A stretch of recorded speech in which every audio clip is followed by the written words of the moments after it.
And again, just because this got asked, if somebody isn't on this list, or if you're not on this list, just on a piece of paper, write your name and that you want to be a delegate for national, and give it to the secretary. Just put it on the desk in front of her during the course of today before close of business. And tomorrow, we'll also be doing nominations from the floor.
the one I've gone through that one that says that there's I guess Sykes T, I mean, it doesn't like expire. I mean, it does eventually.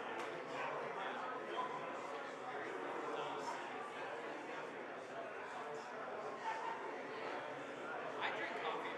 I've drank coffee like 7 or 8 hours after I bought it, though. Like it's, yeah, yeah. Well, I don't think it's crazy.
Hey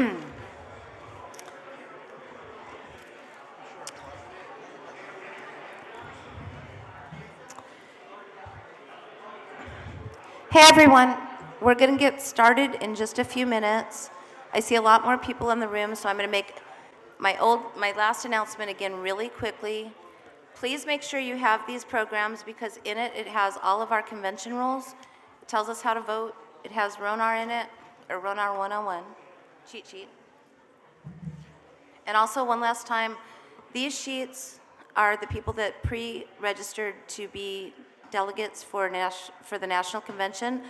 You do not need to nominate any of these people. I am nominating all of these people. So the only ones you need to put in to the secretary are people not on this list. So hopefully everybody understands that.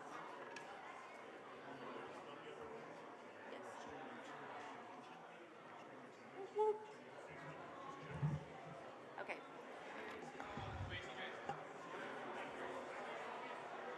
Huh?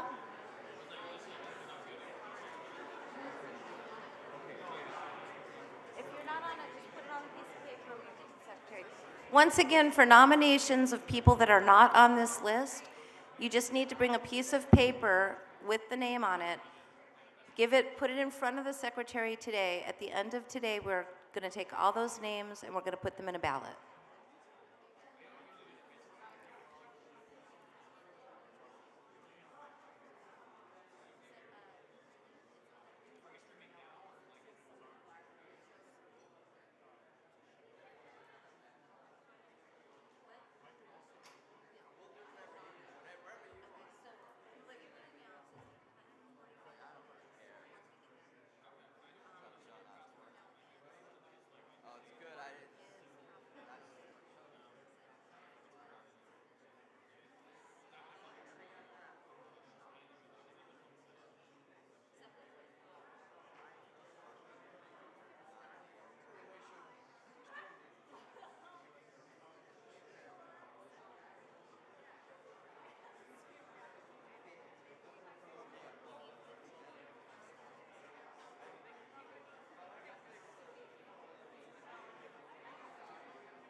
Don't tell the secretary who wants to be a delegate. Please put it on a piece of paper and put it in front of her desk. Don't come up and tell her because she's not writing it down. Please. And you can do that anytime before the close of business today. Yeah, actually. Okay. Alicia, I saw your text. I just didn't have time to deal with it. Okay. Hey, everyone. I am calling the meeting to order at 8:31. So we are in business. The agenda for the convention is on the front of the program. Our agenda is set in our convention rules, so it doesn't need to be moved to adopt. This is our agenda. If anybody wants to make any changes to that, they can do that from one of the microphones, but this is the agenda that we have. So the agenda is, the first item of business on the agenda is the credentials report. The secretary is ready to give us our initial secretary's report.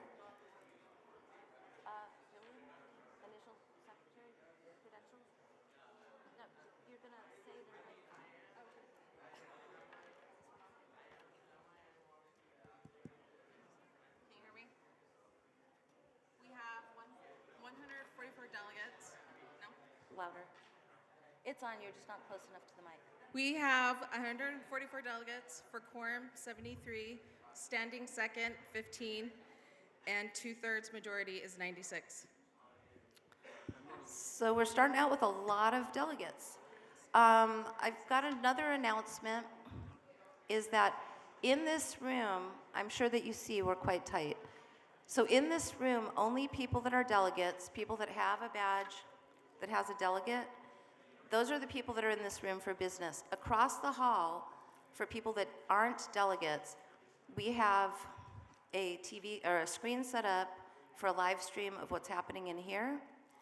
We also have it on YouTube, we have it on our webpage, and we have it on Facebook. It's streaming everywhere. So if you're not a delegate, you will need to go to one of those other rooms, because we've still got another 50-something people that were pre-credentialed that aren't here yet. So we're going to need this room just for people that are doing business.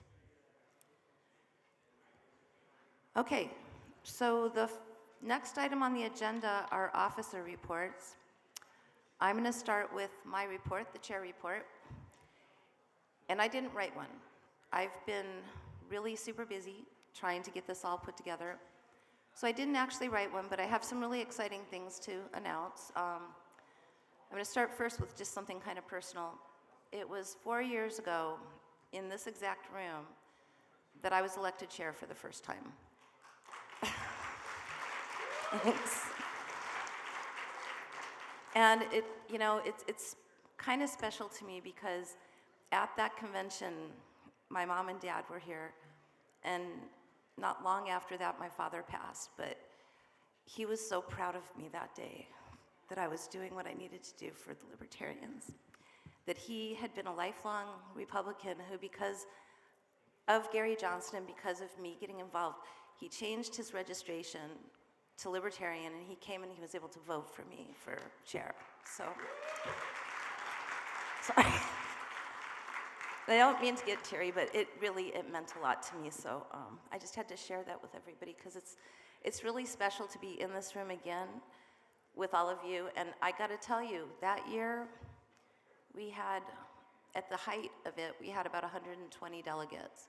This year we had 209 delegates pre-credential, and I don't know who's checked in that wasn't here. So we've grown, and and I see all these new faces, and it makes me super excited to see that the liberty movement in California is growing, and it's getting stronger, and we're getting things done here.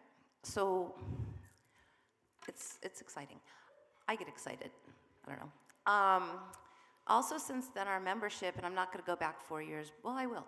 4 years ago, we had about 800 members of the California Libertarian Party, the actual party. We now have about 1,500. Not all of them are CCMs, but it's about 1,500. We also, since then, have gone up about, and again, I didn't write it down, I should have, but it's been about 25 or 26% in registered voters. And in the last voter registration information that was given to us by the Secretary of, or to everybody by the Secretary of State, we finally made it to the 1% threshold, which I know doesn't sound great, but that's huge. That's the highest percentage of registered voters in the state. That's 1% of all registered voters in the state that are registered Libertarian, which is about 220,000 people. It's a huge increase. I also just want to thank the I'm going to thank the Credentials Committee. They've worked really hard this year, because we had so many people pre-credentialing everybody to get it so that we could go much smoother for the morning, and I think it did. So thank you. Gary Alfstad is the chair. All of them are back there. I want you guys to thank them personally, because they have done an awesome job.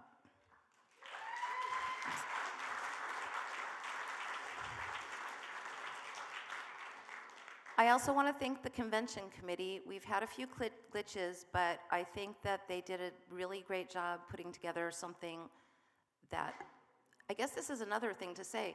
4 years ago, this hotel was plenty big for us. This is going to be the last time we can have it at this hotel, because we've outgrown it. We won't be able to have another convention here, which is sad, because it's 7 minutes from my house, but But yeah, we've outgrown it. So that's super exciting. I want to thank the secretary who's been doing an amazing job. One of the things we did this year, and it's something that I've been wanting to do for a long time and I've been working with National on, which is developing a unified or joint membership program. We used to have this years ago, and when we did, we had 6,000 members in the state because of the unified membership. We finally got that again. So you can go to one web page, you can join national and the state at the same time with one transaction. And this gets rid of the confusion because a lot of people think if they join one or the other, they're a member of both, and they're not. So now we can do that. And from that program, since we instituted it, we've had about 200 people join that way. It's brought us in several new life members. We've brought in about, and again, I didn't write down numbers, but it's about $27,000 from National for those joint memberships. And all of those have to be input into our CRM manually. And Jillian, during especially the membership push, had to do like 20, 30 of those a day, and it's cumbersome. So it was a huge job. But I want to thank also the membership committee and the counties for doing the huge push. We were in jeopardy of not being 10% of national membership. In the beginning of the year, we were down below 9%, which is the first time in the history of the California Party we've been that low. And we were in jeopardy of losing our own region. And so we did a huge push, and we ended up with 10.38%. So we still are a region, and that is really important. So the membership committee did a great job on that. A lot of the counties did a great job on that. I ended up starting with my chair discretionary fund a contest for counties that got the most, and 3 of our counties got the most new national members. So they got prizes of cash for their counties to do outreach. And the one that came in first was Kern County, second was Fresno, and third was Riverside. So thank you guys. Probably there's a lot more that I could say, but there's no reason to waste time. If anybody has any questions for me, you can go to the mics and ask. And you don't have to go to a for or against unless you're for or against me. I don't know. I'll take it as a thing. I won't take it as a thing because I just said you could go to either. So are there any questions for me? Cool. Sometimes there's been lots of questions. They haven't been nice. Okay, so that is my report.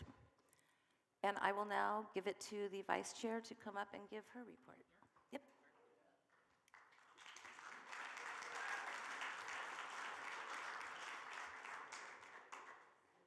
Hello. For those of you guys that don't know me, my name is Rachel. I'm the Vice Chair of the Libertarian Party of California. Like our chair, in a couple ways, I did not write a report, but I have one for you. This was also, on a not nearly as personal note, but this was the location of the first state executive committee meeting that I ever went to, so this is a real special occasion for me. It was actually, I remember showing up, I saw Mr. Hewitt walking in, and I said, "Oh, hey, Jeff," and in his, I'm convinced that every day you wake up and look in the mirror and say, "What's the best impression I can do of Clint Eastwood running for comptroller?" And you say, "Oh, hey, good to see you. Yeah, sorry, I don't remember your name." And I was very cordial and I accepted your apology, but I feel like I can admit to you, we had never met before that point, so no apologies were needed. All right, so in the last year of my term as vice chair, I have done the best I can to travel to as many of your guys' county events as possible. Unfortunately, we are a large state, so mostly in the southern and central area, but I've been going to your guys' conventions, your meetups, your hangouts, and your various other events that you've got going on. I am thrilled to work with all of you. I'm so impressed with all the chairs we've got. Like Mimi said, the membership committee especially, thank you guys so much for all the work you did to keep us as our own region. We are libertarians. We love being autonomous. And just echo everything else that she said. Thank you for the credentials committee, convention committee, and everyone else that's been a part of this. And I look forward to working with you guys for the next year. You're going to hear way more from me later. I am also the bylaws committee chair, so I'll save my voice for then. Thank you, guys.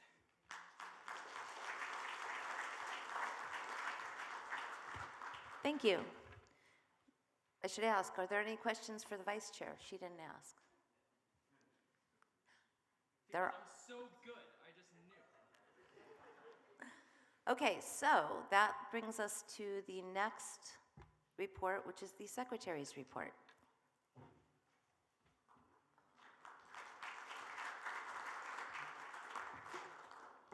I actually submitted a written report in advance. And since everyone's talking about this hotel, this was my first convention here in 2018. So, since becoming secretary, I've worked with the chair to make sure that I have the knowledge and understanding of the duties of secretary that must be performed. I started with assisting the chair with the task of preparing the minutes from the post-convention meeting minutes. I then worked on how to use our CRM to be able to keep up our membership in good working order. This included manually putting in the memberships that came in through the LP Unified membership, which made it possible to join our state national parties in one easy step. Due to a bylaw change at our last state convention, we changed the requirement of being a central committee member to being registered as libertarian when we were previously accepted no party preference. So I had to go through all the no party preference members, check their voter registration, and make the appropriate corrections. I then went through the G Suite and county executive committees to make sure they were all up to date and current. I've been sending out the monthly membership report to the executive committees, and I've been making sure that the executive,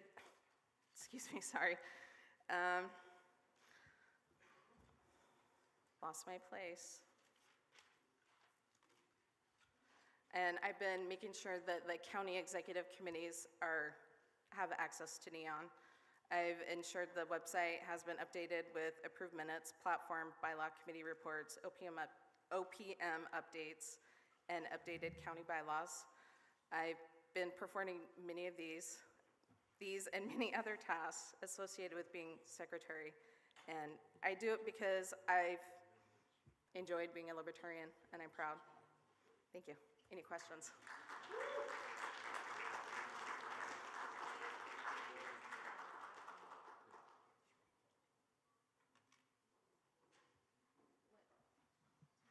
Can you hear me? Yes. Richard Paz, Contra Costa.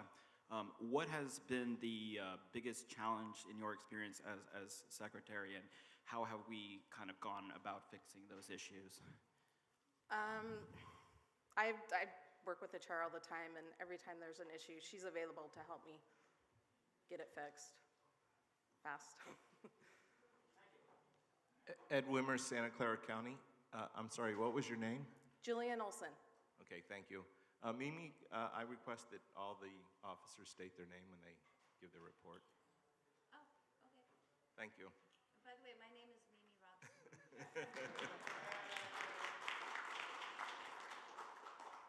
I said my name. I'm the chair of us.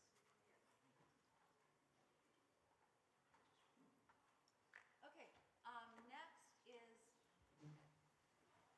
next is our treasurer's report. It's going to just take a minute because he is going to join us via Zoom, and he can explain why that is the case himself.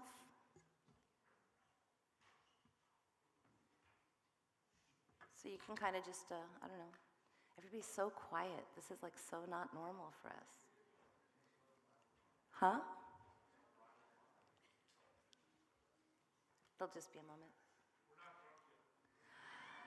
Oh, well, okay.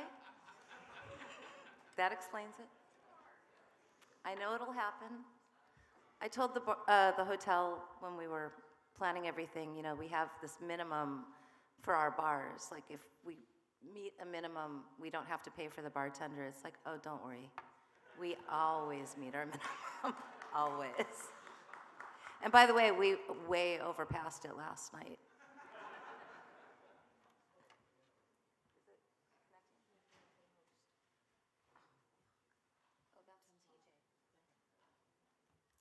One last glitch. It was set up that the host has to be on too, so we have to wait like another. So, Madam Chair, I don't know, I could sing a song? Madam Chair, Madam Chair. Nah. Mr. Starr, just- or I'm sorry, excuse me, the gentleman at the against sign, can you please state your name? My name is Aaron Starr, Ventura County, former state chair. Just a request, when the Zoom presentation is made, could we possibly dim the lights so it'll be easier for us to see what's on screen? Can we? Do we know how?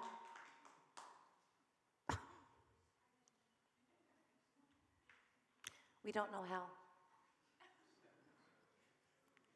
Sorry.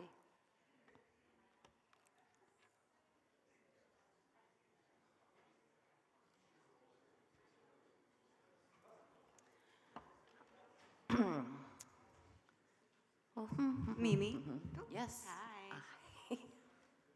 I just figured since we have a minute, I would remind the delegation, for those who don't know me, I'm Avens O'Brien from Los Angeles County, and I take photos here. So if anyone here is considering running for office, or is running for office and would like a good headshot, or if you want it for your Facebook, LinkedIn, Tinder, whatever, I'm here to take nice pictures of people, and I just figured I'd give you the chance to know I do not mind if you come up to me and ask me for a photo. And so, yeah, I just figured that would kill that time. Thank you. Okay, so we are ready for the report. Can you put it on active speaker view, please?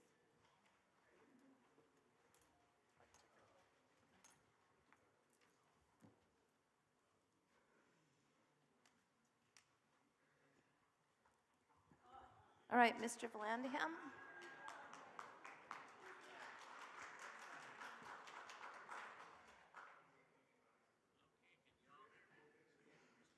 We're not hearing you. One sec. Paul? Gotta find a speaker. Where's yours? You gotta find your volume and turn it up.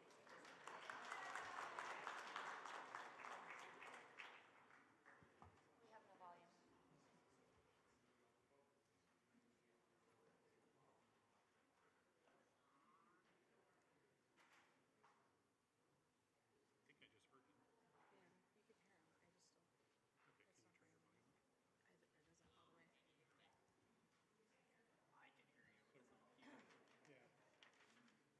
We can hear him. Yeah, we can hear. Can you put this mic? Is this mic live? I can do the whole like school for the deaf thing. Okay, find a way to get the sound so that it can go on the microphone. Okay, We should have tested this first. probably. Sorry. The treasurer report is good. Can, He can call. Just have him to be on.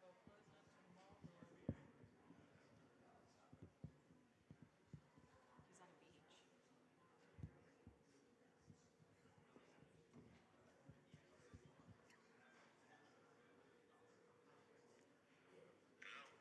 okay, so we turn that down completely now.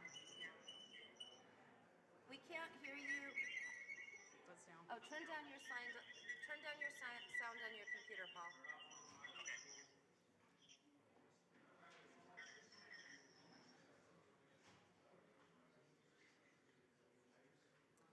Okay. Can you hear me? I can hear you. Okay, you're gonna do it on the phone because we can't get the sound to work on Jillian's computer. So here we go again. And say a quick hello to make sure everybody hears you. Okay, hello everybody. Can you hear me?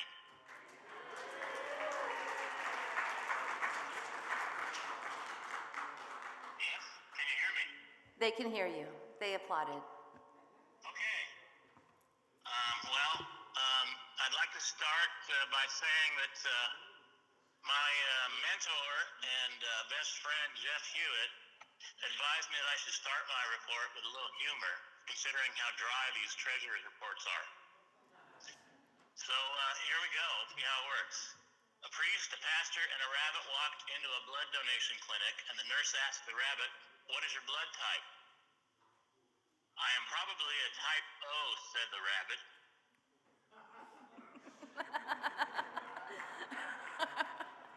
Okay, that worked. Good. All right. so I'm going to start the report here. Greetings, fellow California libertarians. As I watch the convention remotely, it's good to see so many of us gathered together to hopefully conduct party business in an amicable atmosphere and work together toward common goals. I thought I would begin this treasurer's report a little differently by letting all of you know what's been happening with your treasurer since our statewide gathering in May of last year. But first, a little background information. At the beginning of that 2021 convention, I was serving as secretary of the LPCA. In the election for that office in 2019, in which I ran unopposed because, as I noted in my nominating speech, why the hell would anybody want to be secretary of the Libertarian Party of California? My motto was the guy who gets things done. And I believe that with the support of a cooperative team of party members, I was successful in fulfilling my duty as secretary. At the May 2021 LPCA convention, our then treasurer, Steve Haub, who had served the LPCA well for a number of years, reported that he was not seeking re-election as he was moving out of state. Seeing again in 2021 that there was nobody willing to serve an important role in the state party, I volunteered to run for treasurer and ran unopposed once again. With the help of our previous treasurer and our state chair, I began learning all the many details involved in the position of treasurer that are not apparent in the job description and started doing the work. We began a somewhat difficult process of getting our bank to remove Mr. Haug and put me on our accounts as a signer, transferred access to the relevant software programs, and hired an accountant to take care of the day-to-day bookkeeping tasks, as was approved by our executive committee at their first quarter meeting on March 13th, 2021. Things were going fairly smoothly with my treasurer duties up until the beginning of July. And then an event occurred that significantly altered my reality. In early July, I developed an epidural abscess that crushed my spinal cord and left me paraplegic. After emergency surgery to remove the abscess, I required 12 weeks of IV antibiotics every 4 hours at a skilled nursing facility. During a brief stay at an assisted living facility, I developed pressure sores and other complications that required another brief hospital stay, followed by another month at a SNF. Following placement at board and care, one of those pressure sores became infected, requiring surgery and another hospital stay. I'm currently residing at the Kaiser Permanente Hospital in Riverside, and as I write this report, I am waiting for surgery to amputate my lower left leg and working to find a contractor to make ADA-compliant modifications to my home so I can return there to live. Needless to say, during all those months, I have been very busy and preoccupied with health issues that have prevented me from attending executive committee meetings and this convention, much to my dismay. Due to my current housing situation and mobility issues, i.e. a lack of a wheelchair van, that's why I couldn't get to the meetings. Others currently on the executive committee have likewise been unable to attend XCOM meetings in the past due to health problems, but have managed to provide reports telephonically or via Zoom during those meetings. And yet, despite all these extreme difficulties over the last 7.5 months, after a brief period on temporary disability, I have managed to not only maintain my full-time position working from home, wherever that may be, for Riverside County Supervisor Jeff Hewitt, I've also managed to get the job of LPCA treasurer done with assistance from our accountant and from other party members. As any competent leader will tell you, it's often best to delegate tasks so you can get more done. Although my legs might not be currently functioning, my arms and my brain are not impaired in the slightest, and I continue to be just as willing and able to get the job of LPCA treasurer done as when I was unanimously elected to the position in May of last year. Written treasurer reports and telephonic oral reports have been made by me at every executive committee meeting since May of last year, and all government-required reporting and dues sharing has been accomplished since my health problems began in July, along with a professional audit of our books and development and approval of a fiscal year 2022 budget. I'm still the guy who gets things done.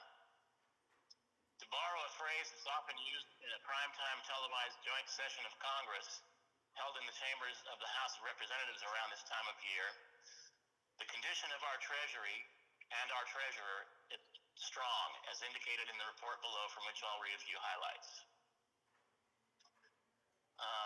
Let's see, I'm going to scroll down to the balance situation here on the detailed section of the report. The balances for our three bank accounts as of 31 January 2021 are $70,174.57 in the FPPC restricted non-candidate account. There are $27,875.33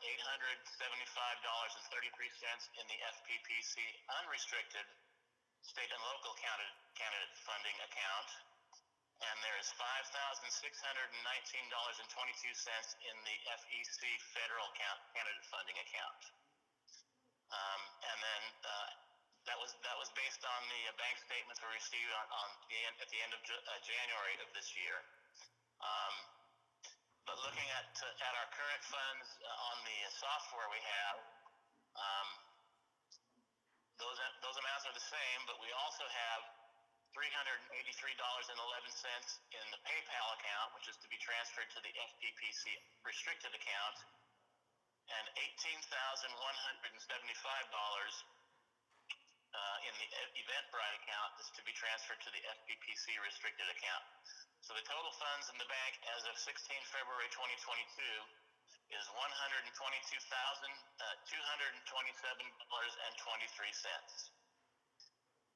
So that's in the detailed section of the report. And then I'm just going to skip through the executive overview. Let's see.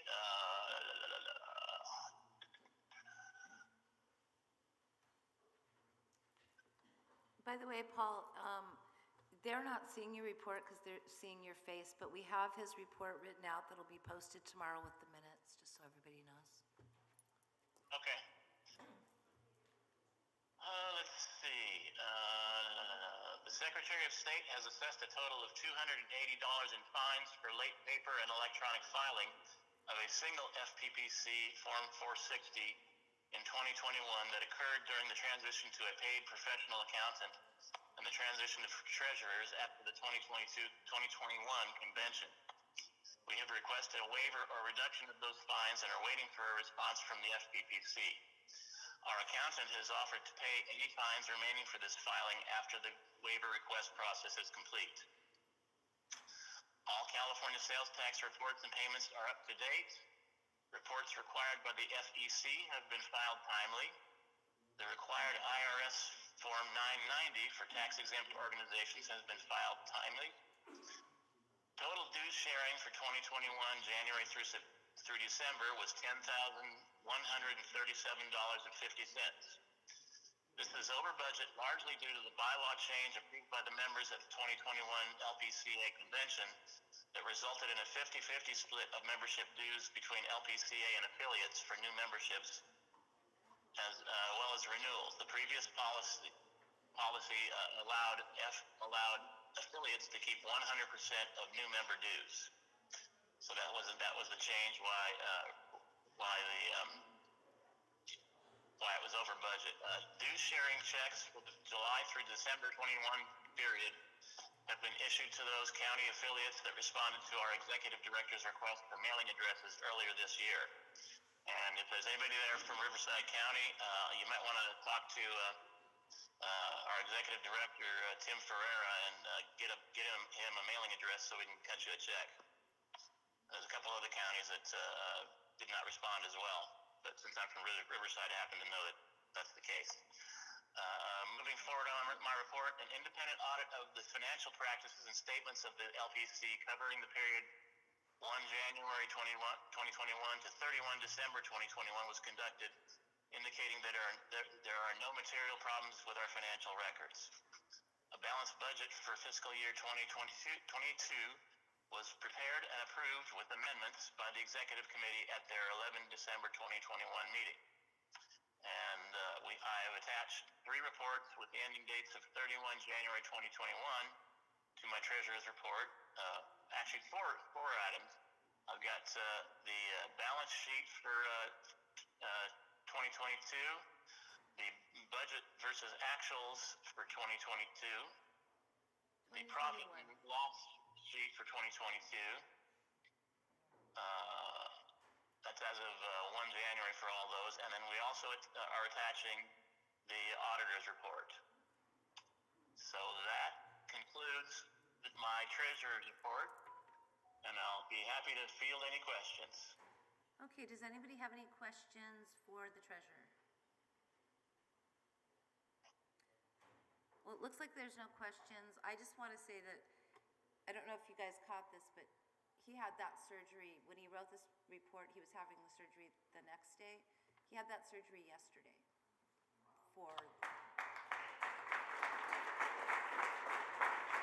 and he still managed to get with us on Zoom. I know it looks like he's at a beach, but I don't know if you can tell he's wearing a hospital gown. He just had his leg amputated. And I have to say, I'm getting some very good drugs.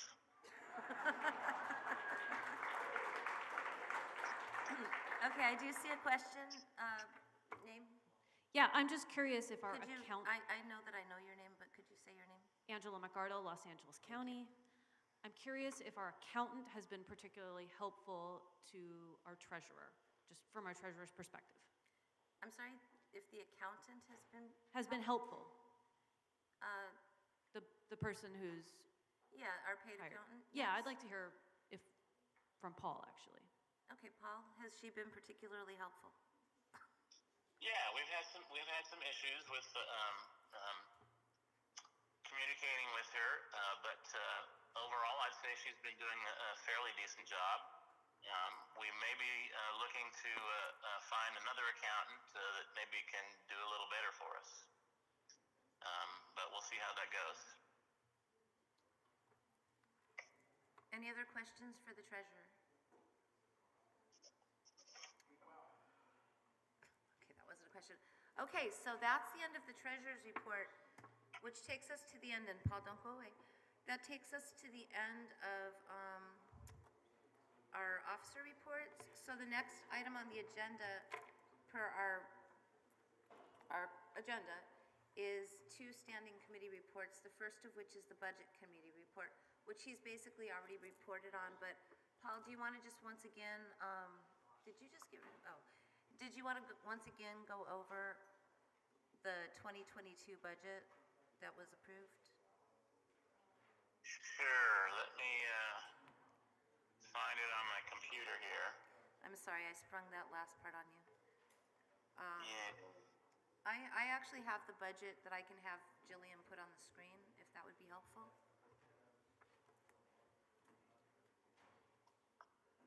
Okay.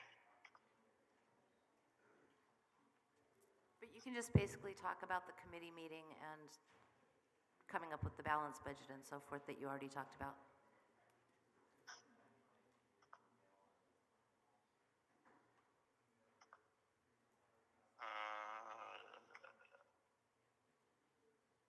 I don't see that on my computer, so if it's on the screen there,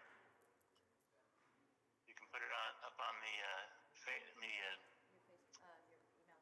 Okay, that'll just be one more minute because Jillian is going to put it up on the screen. Or actually, do you want to just put it up on, can we plug me in? Okay. One moment. Okay. So the budget is up on the screen, Paul. Did you get the email as well? let me check.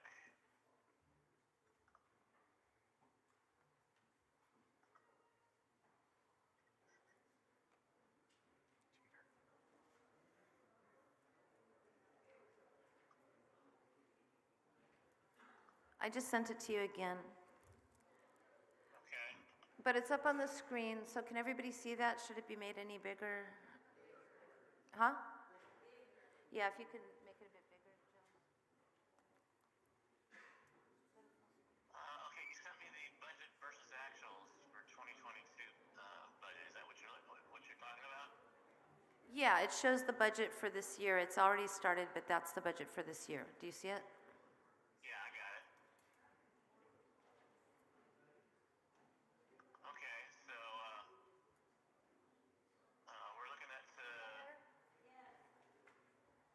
Okay. We've got,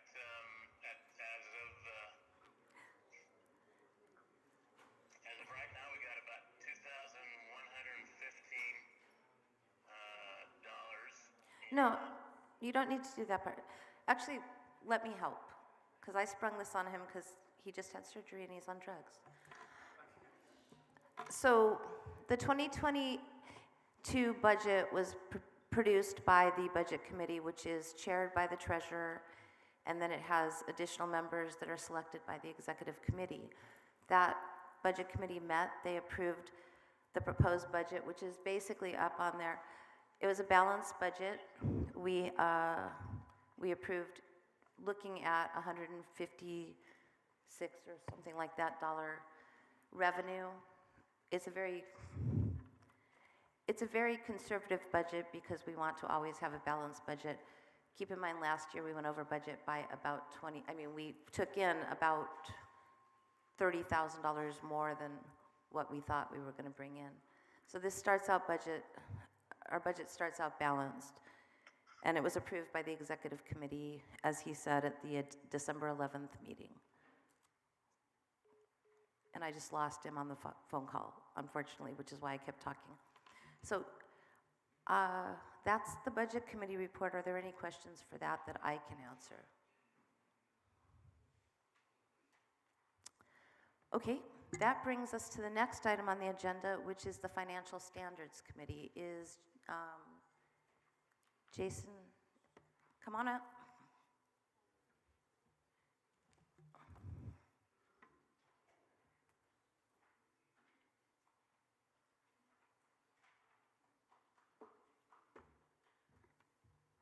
Hi, my name is Jason Regier. I'm the chair of the Financial Standards Committee. I'm from Orange County.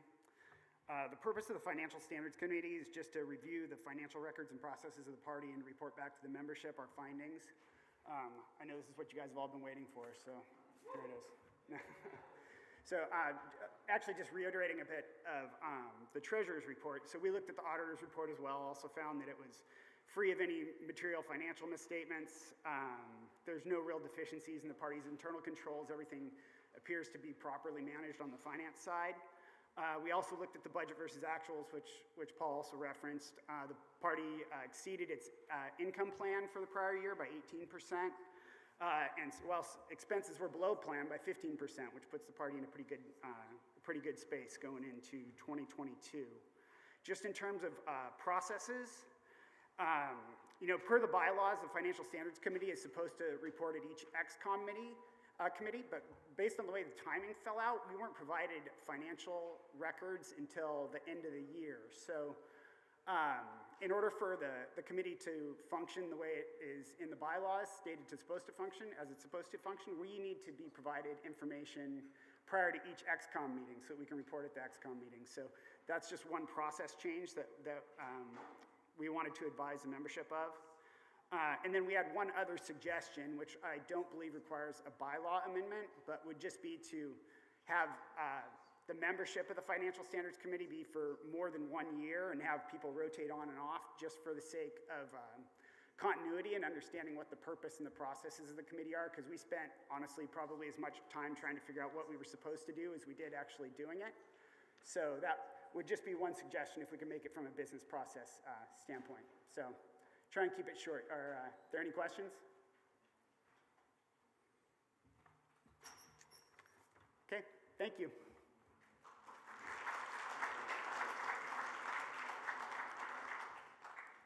Thank you very much. Question that's just been asked to me, is everybody basically okay with the temperature in the room? Okay, everybody is cold. I was cold too, but I didn't want to. I'm sorry? Is cold? Everything's too cold. So, thank you.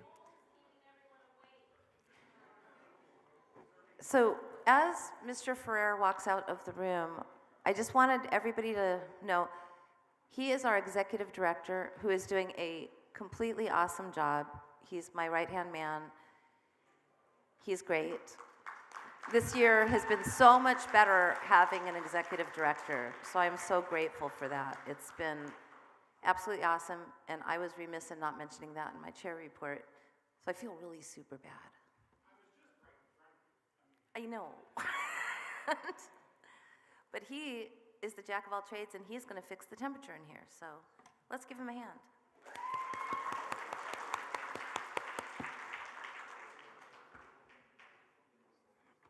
Okay, so we are moving right along very quickly this morning. We're only at 9:12, and we've already finished all of our reports. Which brings us to the consent calendar. I will let you know that nobody submitted anything for this consent calendar, and it's too late to do so now, so therefore, there is no consent calendar.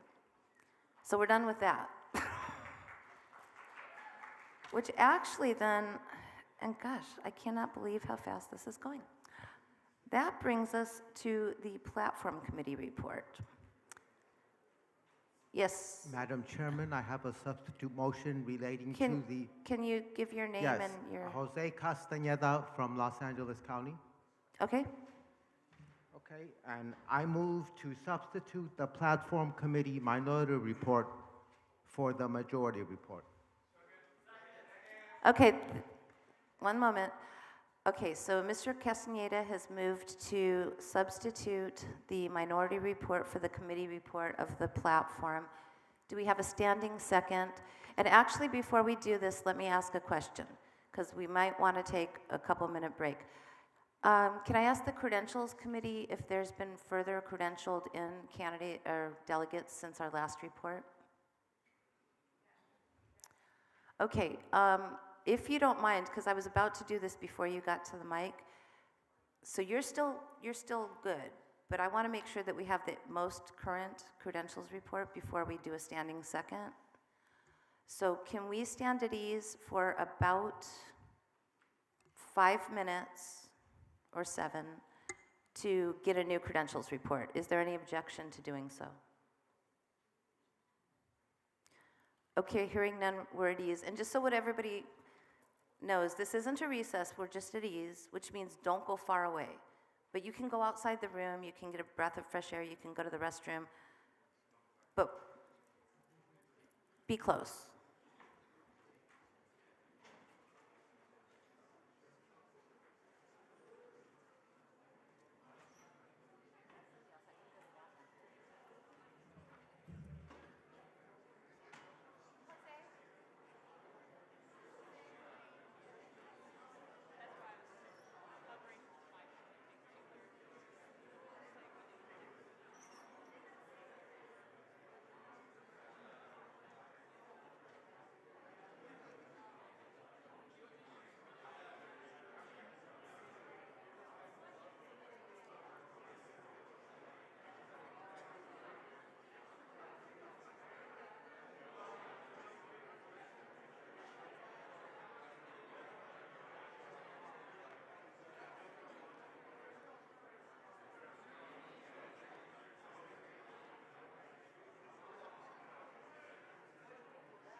Well, first let's do this, and then when you do the report, you're going to give each of your recommendations. We could get everyone heading back Each to their has 15 seats minutes. so we can Once resume you make business. a recommendation from the committee, I take over again and actually handle anything that happens. So I just read the report, and then once we get to the first recommendation, that's where it starts. Correct. Okay, and then I can step down after that, or, No, you're going to come up and give each of your recommendations one by one. okay. So I'm going through the whole, but they're voting on each recommendation in real time, correct? Yeah, okay. It has to be made and voted on at, in Okay, real I just time. wanted to, that's what I wanted to know. Okay, we're going to come back to order. We're no longer at ease. Can we please get everybody in the room? Shut the doors. Make sure that everybody that's a voting delegate is in the room. If somebody could yell outside to make sure that voting delegates are in the room, because I don't see 157 people. Okay. All right. By the way, Okay, I'm going to say basically the first section on this. okay, if everybody could please come back in and be seated. Maybe talk about the division of 15 here, there, or something. And when we left, Mr. Castaneda had the floor, so he does have the floor. Okay, if everybody could please come in and be seated so we can shut the doors. Mr. Hewitt is bottlenecking things. Excuse me, Supervisor Hewitt. Okay.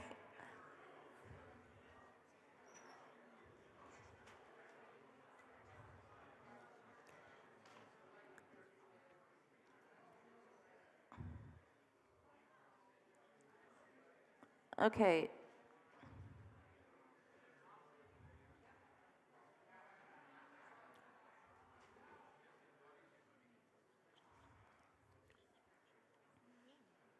Okay. All right.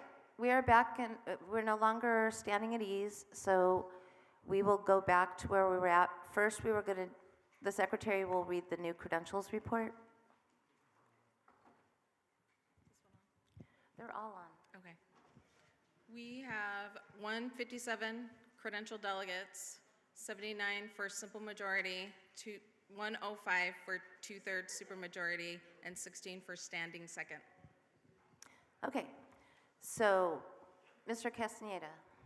Yes, I'll repeat my motion again, and the motion is I move to substitute the platform committee minority report for the majority report, for the platform Committee report.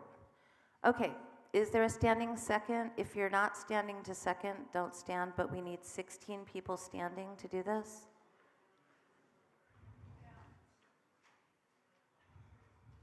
Everybody that's standing is standing for this, right? People in the back that are standing, are you standing for the standing second? Okay.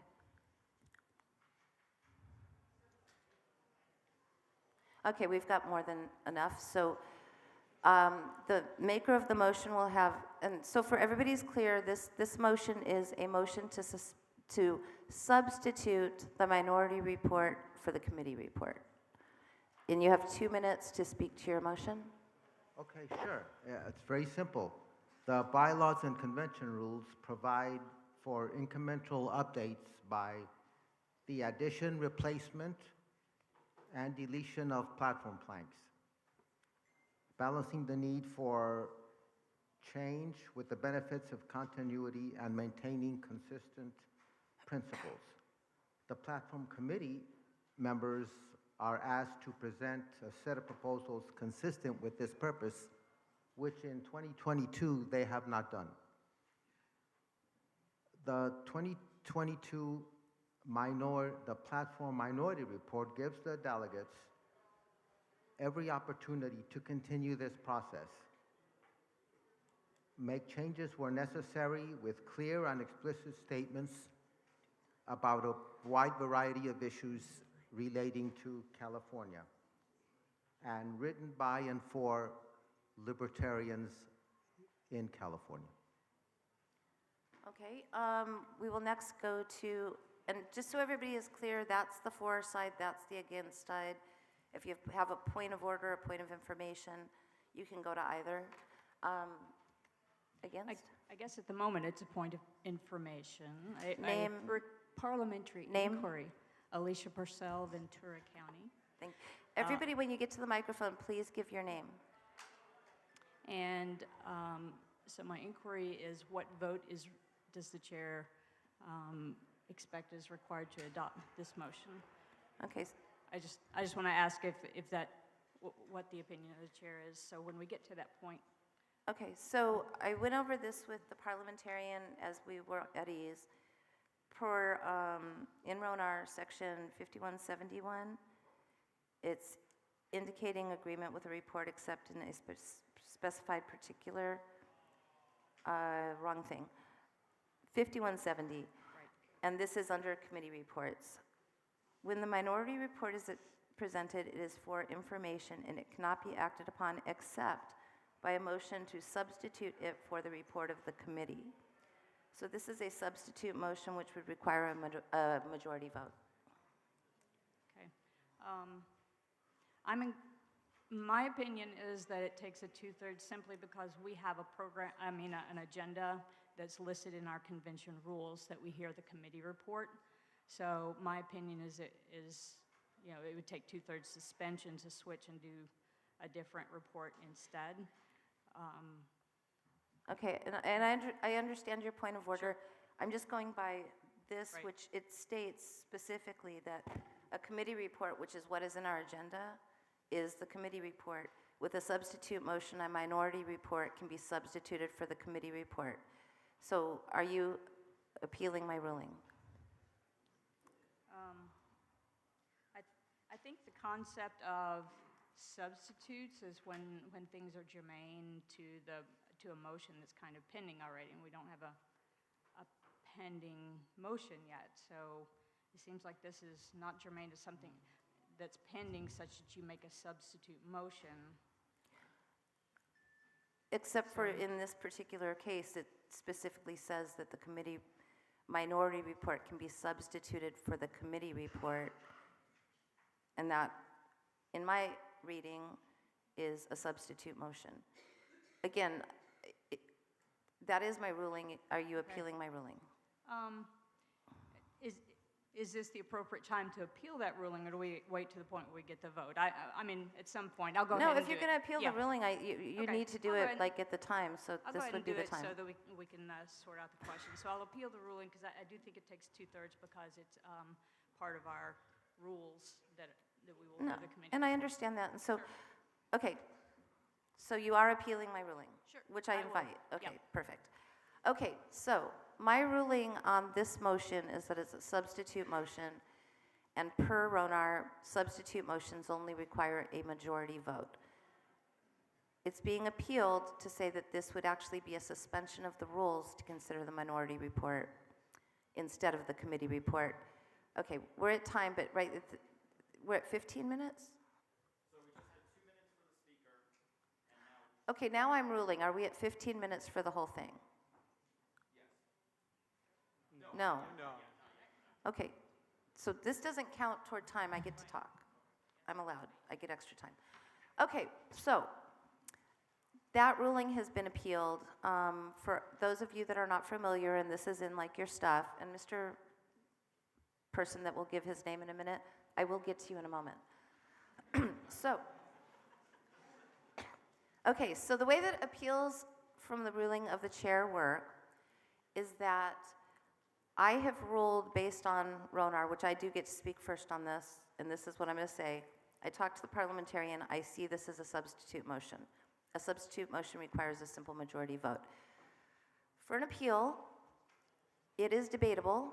It has to be seconded, and it has to have a standing second. Are there 16 people standing to second the appeal from the ruling of the chair? I don't think it works that way for this.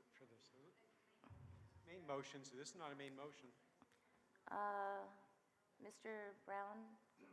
Look, I think your rules provide something different for appeals from the rules of the chair. Okay. I may be wrong. I thought it needed a standing, but I may be wrong. Just made motions. And I'm deferring to the parliamentarian.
Okay, so I'm going to actually change my opinion on that. It does say specifically, well, it says all main motions. This is not actually a main motion. This is a, I know the word that's not coming to my head. Yes, incidental motion. So it does only require a simple second. So is there a second to the appeal from the ruling of the chair? Sorry that I made you look that up, Richard. Okay, it's been seconded. That's all it needs is 1 second. So we are at that. The way it works now is that it is debatable. I've already given my reason for the ruling. We will go first to against. It will go back and forth. On this, each person only gets 2 minutes. And also, each person only gets to speak once on an appeal of the ruling from the chair. The only person that gets to speak twice is me, the chair. Yes? Sure. Please give your name. Aaron Starr, Ventura County. So respectfully, I request that this body overturn the ruling of the chair on this interpretation. So what's not being taken into account in the ruling is that we have a rule in our convention rules that says that the chair of the platform committee shall report the committee's recommendations to the floor. So to overturn that, we're going to need a suspension of the rule. So I get what you're saying about the committee report versus a minority report, but what you really have with our committee report is a series of reports, because each recommendation, in effect, they're reporting out separately. So what will happen is that when the minority report comes up, when somebody representing the minority wants to come up, which, by the way, these are different than national rules. National rules give special status to the minority report. We don't have that here at the California level. It takes the permission of the body, and it needs to be germane to the proposal. So whenever the proposal comes up from the committee report for a certain change, the minority report, just like anybody else in this body, is free to present an amendment or a substitute motion for that proposal. So that's how I see how this works. So basically, 2 things. One, we have a convention rule, so it requires a 2/3 vote, not a majority. Secondly, each proposal is its own report, and each of these can be absolutely consider a minority position at that point if one wants to. Thank you very much. Okay, next we'll have somebody speaking for. Is somebody speaking for? Is the person at the microphone speaking for? David Bowers, Los Angeles County. I'm going to speak for the ruling of the chair, only because the way I view this is that the report was on the agenda. The report from the majority was posted. That is the business that was about to be conducted, so it was germane for it to be brought up. When the report is if we are going from the report, we usually go through that in a certain order. So you could say it could be parsed out, but it has an order, and I believe it has precedence as being the report. So I am for the ruling of the chair. Okay, against? Please state your name. Adrian F. Malagon, Contra Costa County. I was the chair of the platform committee. I think that I would like to recommend that the body vote to overturn the ruling of the chair. The committee worked incredibly hard. Over 20 hours were put in over 8 meetings, and it's a 52-page report. I think this body deserves to hear the majority report, and that's all I'll say. I yield the rest of my time. Thank you. Somebody for? Dr. Olson, Kings County. I can understand where Mr. Starr is trying to go with this, but I think that it's really just trying to spin things in order to avoid the fact that this is a report per owner. Replacing that report with a substitute is allowable with a simple majority. I believe the chair is correct in her ruling, and I would urge you all to vote in favor of that. Okay. Against? Please give your name first. Ben Weird, y'all are too short. Yeah, I would like to vote against this substitution motion to. This is on the appealing of the chair, not the ruling. motion. Right. That's what I'm saying.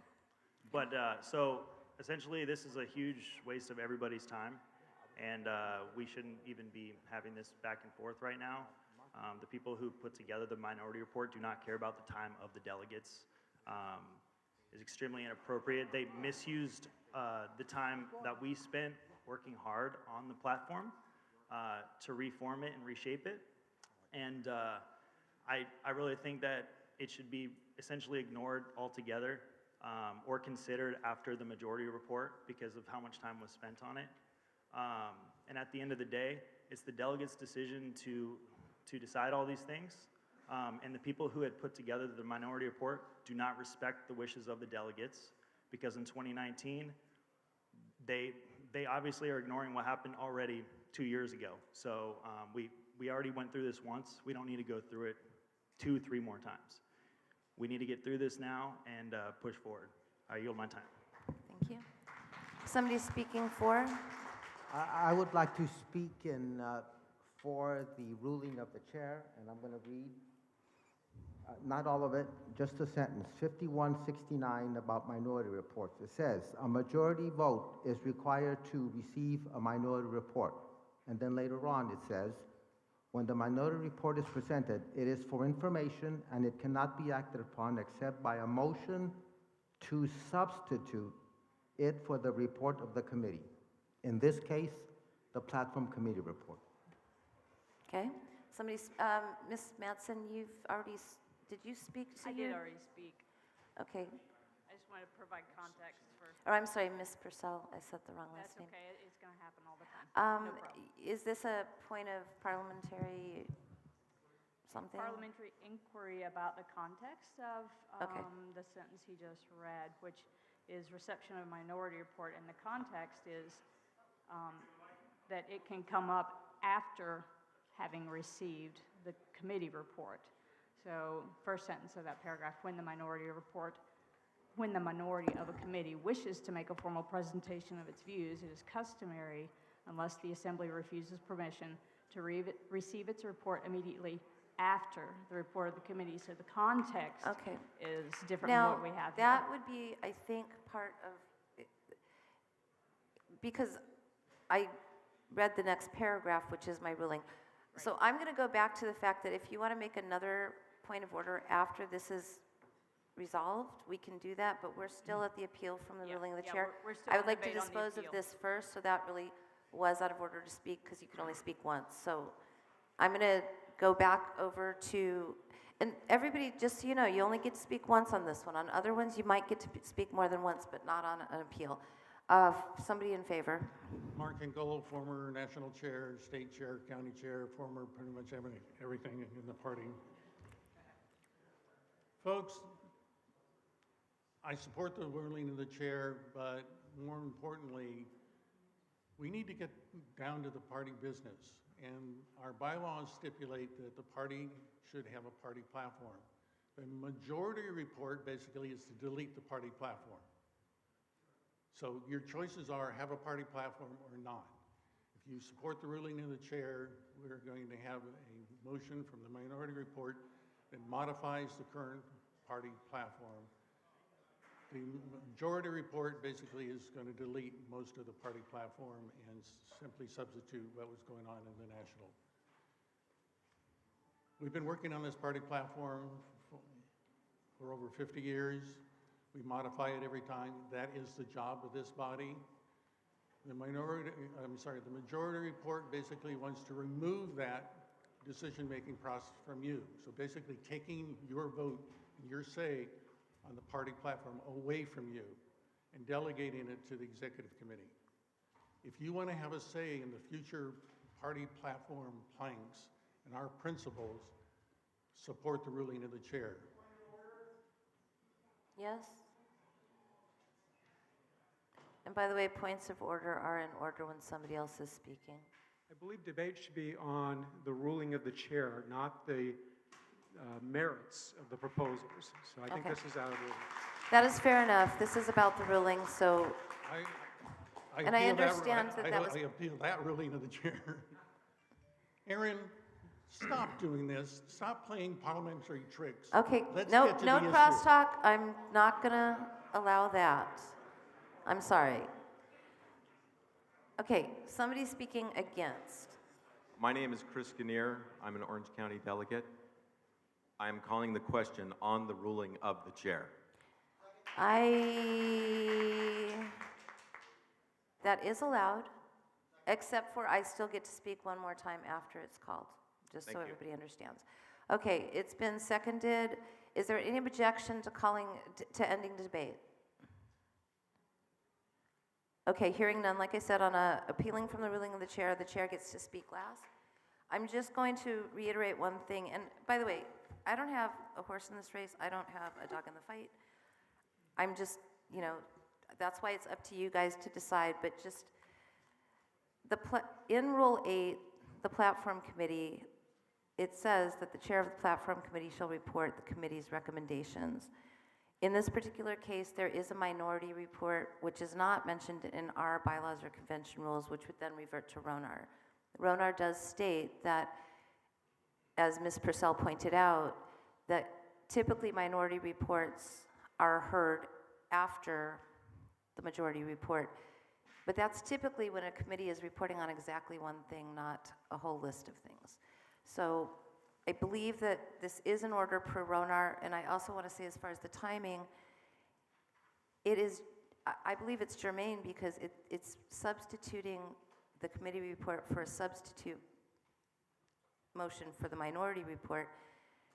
It's not a suspension of the rules because we are at the Platform Committee report in the agenda. So that is my ruling. If you guys rule against me, I won't feel badly. I won't be mad or anything. But, so everybody is clear, this takes a majority vote to uphold the ruling of the chair. In this particular case, a yes vote is to uphold the ruling, and a no vote is to overturn the ruling. I am going to do this not as a voice vote because I have a feeling it's going to be very close. Yes, sir. I believe you described it the opposite, that a yes No. vote. A yes vote upholds the ruling of the chair. A no vote overturns the ruling of the chair. It's exactly opposite than most motions. Okay. But the Thank you. parliamentarians in the room. Shall the ruling of the chair be sustained? Yeah, shall the ruling of the chair be sustained, which is a yes vote, even though it's an appeal from the ruling of the chair. It's an incidental motion, but the way that it works is a yes vote upholds. Okay. So a no vote overturns your ruling. Correct. Excellent. Thank you. Yeah, and I wanted to make sure everybody was clear on that. So everybody is clear that a yes vote is to uphold my ruling, a no vote is to overturn my ruling. Okay. I have a feeling it's going to be close, so I'm going to do this as a counted vote without waiting for a call for division. So, everybody that is voting yes to sustain the ruling, I need you to stand. Oh, the ruling is that, okay, is everybody clear what I ruled? So the motion was to substitute the minority report for the committee report. I have ruled that that is a motion of substitution per Ronar that requires a majority vote, not a suspension of the rules. Does everybody understand what they're voting on? Okay, everybody in favor of sustaining the ruling of the chair, please stand with your badges up. And then for those of you that are new to this game, we're going to count. So I'm going to start over here. When I point at you, you're going to say your number, and then you're going to sit down. So starting with you. You say, no, one. You're 1, 2, 3, 4, 5, 6, 7, 8. Ms. Lightfoot? Okay, and sit. Okay. 12, 13, 14, 15, 16. Mr. Howe? 17? Okay, we'll go next over, okay, 18? 19, 20. Okay. 21, 22, 23. 24, 25, 26, 27. We'll start at the back. 28, 29, 30. Are you guys standing to vote? Fuck.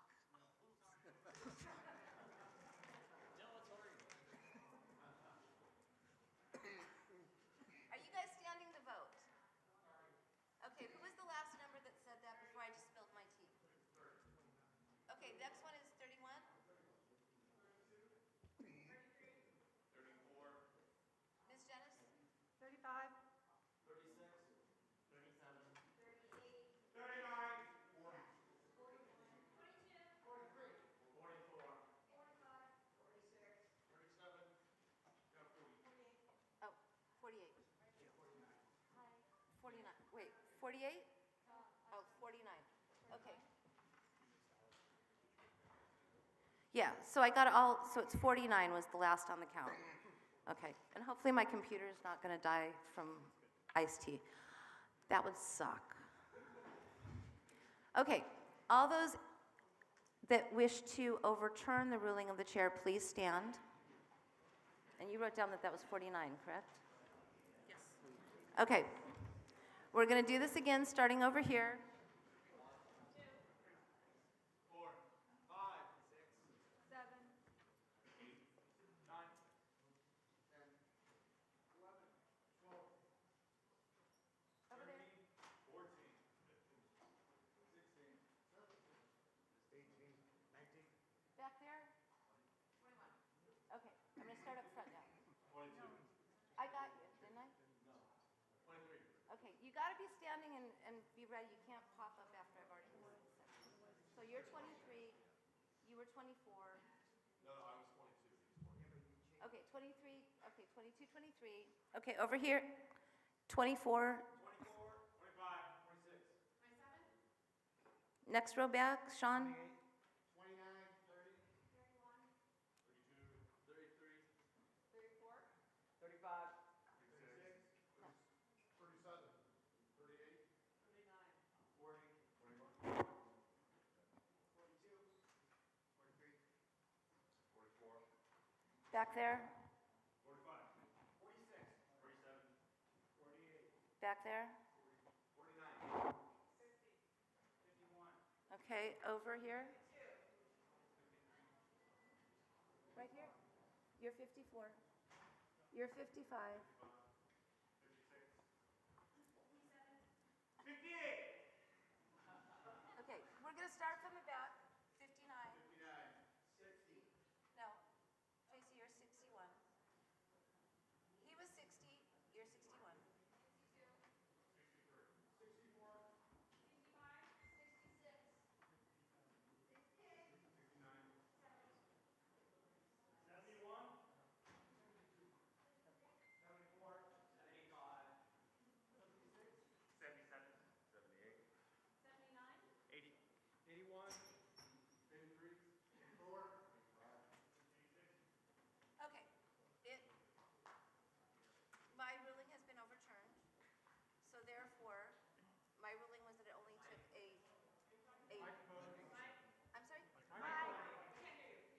Okay, the final vote was 49 to, did the secretary write that down? Yes, 49. Okay, 49 to 86. So my ruling has been overturned.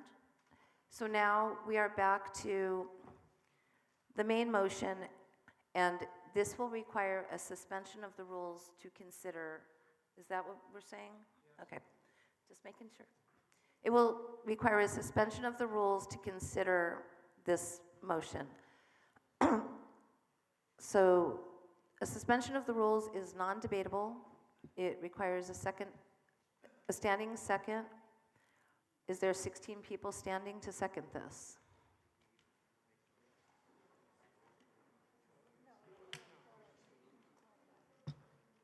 Okay, we've got 16 people standing, so again, this is non-debatable. It takes a 2/3 motion to suspend the rules, and this suspension is to consider the motion to, or actually I should clarify with Mr. Castaneda, is this motion to suspend the rules to substitute the minority report, so it's just one vote?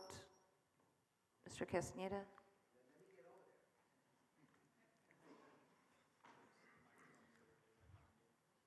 You could have gone to the other microphone. I know. Okay, what is your question again? So this is going to be this is going to require a motion to suspend the rules. Is your motion to suspend the rules to substitute the minority report, or is it your intention to suspend the rules to consider a motion to substitute? In other words, is it one vote or two? Do you want it to be debatable? Yes, I want it to be debatable. Okay, If- the motion if the chair is, can assist.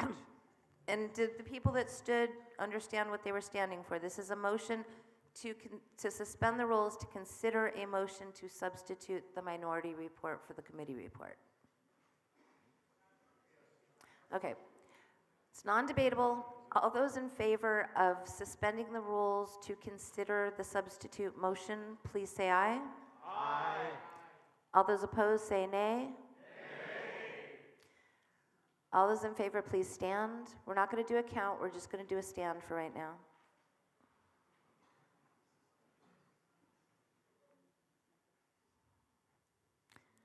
Okay, be seated. All those opposed? Okay, the motion fails. Okay, so that takes us back to the next item on the agenda, which is to go to the Platform Committee report. So can the chair of the Platform Committee please come forward?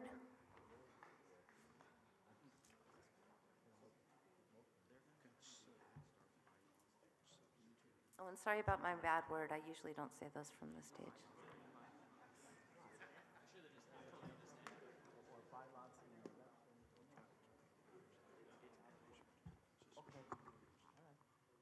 Thank you, Madam Chair. So this is the Libertarian Party of California Platform Committee report. The final report, as many of you may have seen on the website, was submitted February 6th. The initial report being put up on the website and submitted January 17th. Just to give a little bit of background here. So I was nominated by Dr. Olson to be the Platform Committee Coordinator. I was elected by the Executive Committee at the quarterly meeting that took place on June 26th per LPCA bylaws. I was elected chair of the Platform Committee the Platform Committee by Mr. Ben Weir and seconded by Mr. Theodore Gerken, and elected by the committee as a whole on December 5th when we had our first meeting. The secretary for the Platform Committee was Mr. Theodore Gerken, who could not make it today, unfortunately. He was nominated by me, and that was seconded by Mr. Spina, and elected by the body that same meeting. The members of the Platform Committee were myself, Adrian F. Malagon, Mr. Theodore Gerken from Alameda County, Ms. Alexandria Hatch from Contra Costa County, Mr. Anthony Strauss from Kern County, Mr. Chris Edgar from Los Angeles County, Mr. Robert Bovera Spina from Marin County, Ms. Gail Lightfoot from San Luis Obispo County, Mr. David Naranjo from Orange County, Mr. Lauren Dean from Riverside County, Mr. Ben Weir from Sacramento County, Mr. Richard Fast from San Francisco County, Mr. Joe Dean from Santa Clara County, and Mr. Mark Suarez from Ventura County. The alternates for this committee were Mr. Roberto Nunez from Contra Costa County, Mr. Matthew Butts from Kern County, Mr. Gary Alvstead from Orange County, Starchild from San Francisco County, and Ms. Jessica Tewksbury from Riverside County. There were three counties that elected to not send representatives, and their reasons were pretty clear. Kings County, the chair of which is Dr. Kenneth Brent Olson, Solano County, for who the chair at the time was Mr. Brandon Nelson, who has since moved, and Placer County, the chair being Ms. Gia Christopher. So just, I guess I'll skip the bylaws part. I think we've all had enough of that and what the platform committee does. So I'll go ahead and move on to the mission statement. Our mission statement this year was to set forth our basic principles and enumerate various policy stances derived from those principles with regards to the platform of the Libertarian Party of California, and to make those recommendations to the delegates of the LPCA at the state convention, which is here, and on changes, removals, or additions to the platform. The goals were to make the platform California-specific where and if necessary, while reducing or eliminating language that is redundant of the Libertarian Party national platform. I'll just give a quick summary of the committee's work. The majority of this year's platform committee seemed intent on recommending the following to the delegates, you all, at the 2022 LPCA convention. The elimination of any and all redundancies found in the current version of the LPCA platform respective to the Libertarian National Platform, adopting the latter, and adding California-specific planks only where and if necessary. Based on the comments and debate which took place amongst the representatives at the first meeting, it was strongly believed that by the majority of the committee, that the majority of the state committee members would favor the more compact and comprehensive enumeration of our principles found in the current Libertarian Party national platform, given the events surrounding the topic at the 2019 LPCA convention, which many of you are aware of. The platform committee is presenting 105 proposals to the delegates assembled here today. The order in which they are presented in this report and will be presented today was put together by myself in a manner which made the most sense, and it was later affirmed by the committee via a vote. The most noteworthy are the first two proposals of this report. Voting to adopt the first two proposals as presented in this report would save the delegates untold hours at today's convention and all future conventions, and essentially result in what the committee had clearly set out to do from the very beginning, which was adopt the Libertarian Party national platform as the LPCA's platform and still allow for the adoption of several California-specific planks. The first two proposed amendments were provided by Mr. Aaron Starr in a separate document to delegates with the required advance notice, and that language in its entirety is incorporated into the report for easy reference. Adopting these first two motions would eliminate the need to consider the platform committee's remaining 103 proposals, any additional California-specific planks adopted by this committee, and part of this report could instead be presented and added via the program committee as provided for in the LPCA bylaws. If the first two motions were to fail to be adopted here today, each deletion and addition of the platform would need to be voted on individually as 103 separate motions. A requirement of the LPCA Judicial Committee appeal ruling published on June 23rd, 2019 is what kind of resulted in having to do it this way. There was really no other way to get this done. So in any case, the committee urges the delegates to dispense with the need to consider the latter 103 motions and adopt the first two proposals. It became apparent during the first meeting that there were a conflict of visions that we kind of saw here today within the committee. One sought to elongate the current 32-page California platform, while the majority sought to replace it with the 8-page Libertarian Party national platform, looking only to add planks considered to be relevant or specific to the state of California. This philosophical disagreement led to a very contentious meeting, several contentious meetings, crosstalk, interruptions, yelling, motive questioning, in addition to other violations of general decorum and civility. Shocker. As a result, it became impossible to operate under the traditional Robert's Rules of Order, newly revised, small board format this committee had typically operated under in the past. It instead became necessary for the chair to use RONAR in a more formal manner than had been previously accustomed to, ensuring that the committee could move forward with the business they had been entrusted by their respective central committee members to fulfill. For that same reason, while the chair did not vote on any committee proposals, except for one which the proposer subsequently attempted to withdraw, little context there, Mr. Dean made a motion. He regretted it instantly, but it was already on the floor, so he urged everyone to vote it down, which I did. That was the only motion that I ever voted on. I did vote on procedural motions, however, to allow the committee to continue its work as efficiently as possible. Lastly, while only seated representatives were allowed to make motions, speak during discussion, and vote for obvious reasons, members were encouraged by the chair to collaborate and engage in discussion outside of formal meetings to avoid dilatory discussion within them. Lastly here, I'd like to give some acknowledgements. I would like to thank all of the members who were involved in the productive work of this year's committee, that this year's committee set out to accomplish. This year provided more difficult than most for reasons previously mentioned and kind of seen here today already.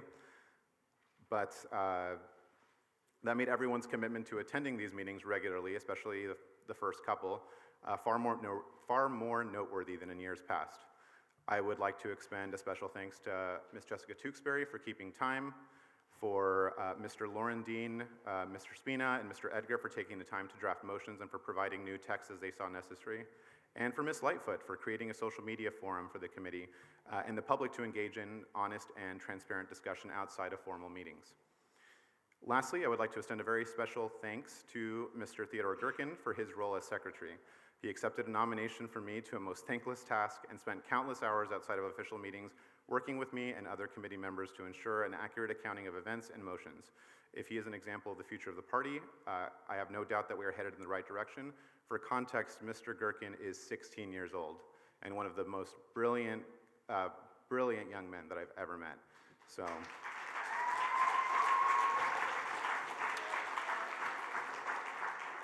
In fact, I hope he is watching. So he is not here because he is currently debating. He's on the debate team for his high school. So I don't know if he's watching, but maybe he'll watch this later. You got a rousing round of applause, Teddy. Congrats. Give it up now.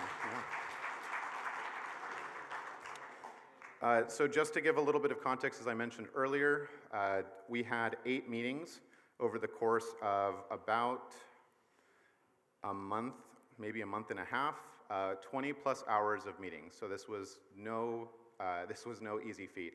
So I really would like to thank everyone. And that is my committee report. Thank you all. Now what you'll do is, as the committee chair, you will read what your first action item is, your first motion, and then it will go to debate. And for committee reports, it does not require seconds. For any amendments or substitutes or so forth, that does require a standing second. But for the committee report itself, it does not require a second. So. Thank you, Madam Chair.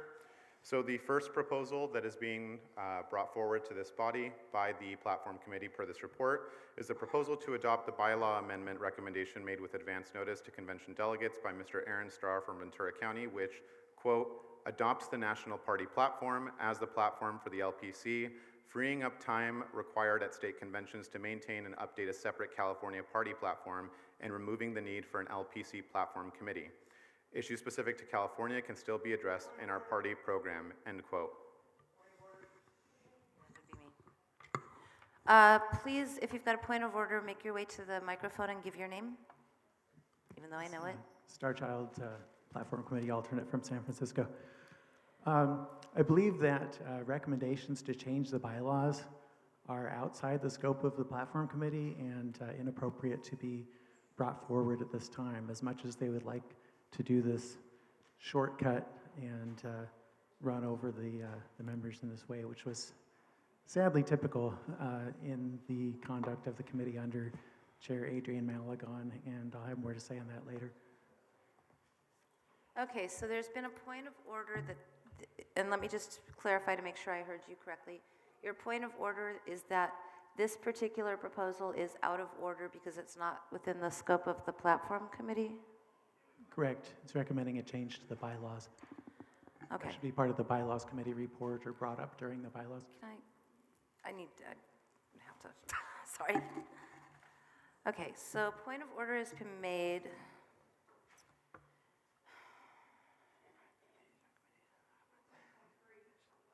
I'm sorry? I'm looking at the committee thing as well. Give me one moment.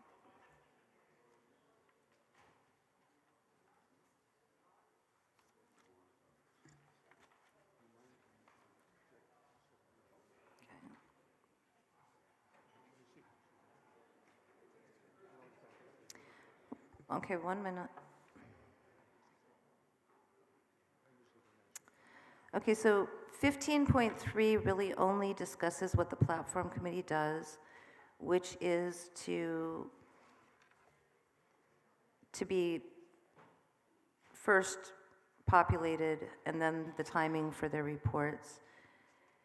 It doesn't, and that the reports are published. So I don't think 15.3 is relevant to this, so I believe that it would be the convention rules that are relevant.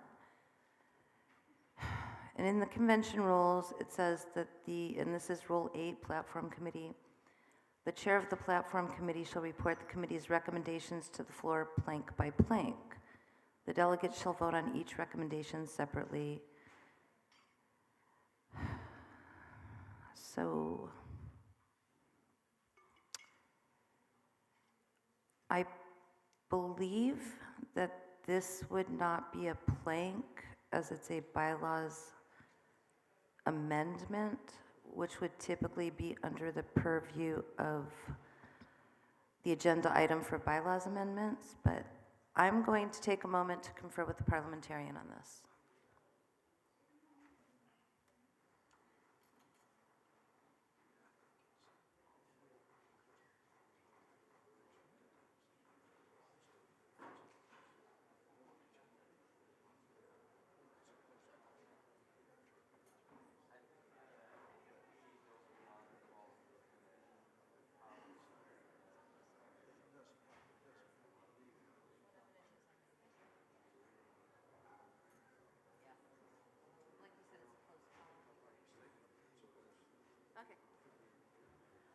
All right, so this is a close call.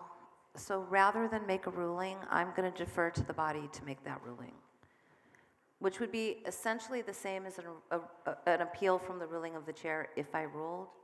And in Ronar, the chair can give it to the body to decide. Point of information. Yes, sir. Appealing the ruling of the chair, is that majority or 2/3? It's a majority. Okay, so you won't make a ruling? I mean, it seems so clearly out of order. Okay, so I'm deferring to the assembly because talking to the parliamentarian, it's a close call because it does say plank by plank. However, the statement of principles can be amended and that's not a plank. So it's kind of a wobbler. That's still part of the platform, though. I'm sorry? That's still part of the platform. This is referring to stuff that's entirely outside the platform. They're clearly part of the bylaws. Okay, so this would be part of debate for this because I'm going to leave this up to the body because I'm leaving it up to the body for this. So the way that works is similar to an appeal of the ruling of the chair, except for you guys are going to decide. So it's debatable, and on this one though, everybody gets to speak once as well. And we will basically, so the point of order was that this is out of order because it's not considered part of the platform committee report. So a yes vote in the end would be basically agreeing with that point of order because I'm not ruling on it, but a yes vote would be agreeing with that point of order. A no vote would be not agreeing with that point of order. Does everybody understand? Okay, that's why I asked if everybody understood. So this is similar to a point of order, except for per runner, I can leave it to the assembly. The point of order that was made is that this motion is out of order the way it was made. It would require a suspension of the rules to consider it as a bylaw amendment. So it would require a 2/3 vote to suspend the rules and consider this. Point of personal privilege. Yes, sir. Name? Richard Fass, Contra Costa County. Could the secretary please enlarge the font on the screen Perhaps 150% or 125% would be sufficient, but if people have to squint to read, this is not going to work. Okay. Just control and then scroll. Okay. All right, so everybody understands this is debatable. So we will first go to an against, and then we'll go over to a for. Yes, sir, you're there at the microphone. Aaron Starr, Ventura County. Yes. So I'm urging a no vote as far as the point of order. I'll explain my reasons why. First of all, the platform committee, as described in the bylaws, doesn't actually have a scope limitation on it. So they really have a lot broader capabilities than you might first suspect. Now, because these two bylaw proposals are only regarding the platform, it is related to the platform committee's business. So it's definitely germane. I'd like to point out that the opposing side is going to say that the chair of the platform committee shall report the committee recommendations to the floor plank by plank. But the very next sentence says the delegates shall vote on each recommendation separately. So the platform committee is making recommendations about the bylaws that affect the platform. And the argument that will be made, of course, is that, but the platform only consists of planks. Well, that's not true. If you look at the actual platform itself, we have the statement of principles is the part of it. The National Party platform requires that the statement of principles be part of the platform. California does not. That is optional. In addition, we have a section on individual rights in the platform. We have a section called implementation. We have a section for omissions. These are all things that the platform committee could recommend on, and they're not planks. And no one would ever argue that they couldn't make it a proposal to affect those parts of the platform. So in summary, we're talking about there's no scope limitation on the platform committee. They're making a recommendation of two bylaw committee proposals that will affect specifically platform. And the ability to change the platform planks is just part of what we have, because the platform consists of more than planks. Thank you. Okay, somebody in favor of basically the point of order being upheld? David Bowers, Los Angeles County. I just wanted to say that I do feel that this is deserving of a suspension of the rules vote, and that it should require 2/3 to bring up these items at this time. When I read the platform committee report the first time, I was like, what is this about at the front of this thing? And then it's like, oh, this is what this is about. So just get it over with now. It's a 2/3 vote. Make everybody stand. We'll know what's going on. And then, hey, we can kick back all morning and just watch the tide roll. Okay, somebody speaking against? Are you speaking, Ms. I don't really care. I mean, I don't like either of the Can you give your name, please? June Jennis, Riverside County.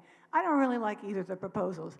What I would like to do is dispense with all this discussion as soon as possible. And we're not really not going to do that unless we have a vote on whether we're going to consider this and how much vote it's going to take. Since I don't like either of them, I would prefer a 2/3 vote to make any sort of change. And I therefore call the question, because we could debate this forever and lose a lot of time. Okay, the question's been called. Is there a second for ending debate? Second. Is there any objection to ending debate? Yes. Okay. I know this is a stupid question, but this takes a 2/3 vote, right? Okay. All right. My brain is fuzz. All those in favor of ending debate, please say aye. Aye. All those opposed? Nay. Okay, we are closing debate. Even though the nays were allowed, there weren't as many of them. Okay, so we are going to go to a vote. This again is a vote similar to a appeal from the ruling of the chair, which we just did. A yes vote means that you're basically upholding the point of order, which is stating that this is out of order and would need to be a suspension of the rules. A no vote means that it is not correct, and then we don't do that thing. Everybody understand? And it's a majority vote. The majority decides this. Okay, so all of those in favor, and I'm going to try this again. Okay, anybody that doesn't understand, raise your hand and ask the question now. Because there was heads shaking. Okay, do you have a question on this? Madam Chair, Richard Fass, Contra Costa County, there does seem to be a little confusion. Can we please explain it one more time? Thank you. Okay. All right, so to be very clear, a motion was basically made by the platform committee in their report, which again doesn't require a second. It just then goes to the floor. But this particular proposal is for a bylaws amendment. So a point of order was made stating that this would require to be a suspension of the rules and considered differently with a suspension of the rules because it is not part of the platform. It is a bylaws committee report. So that was the point of order. If you vote yes, you're agreeing with that point of order. And what you're agreeing with is that it's going to then take a motion to suspend the rules to consider this as a bylaw amendment. If you vote no, you're not agreeing with that, and we will then go to debate on this item. Point of information, Madam Chair? Yes, sir.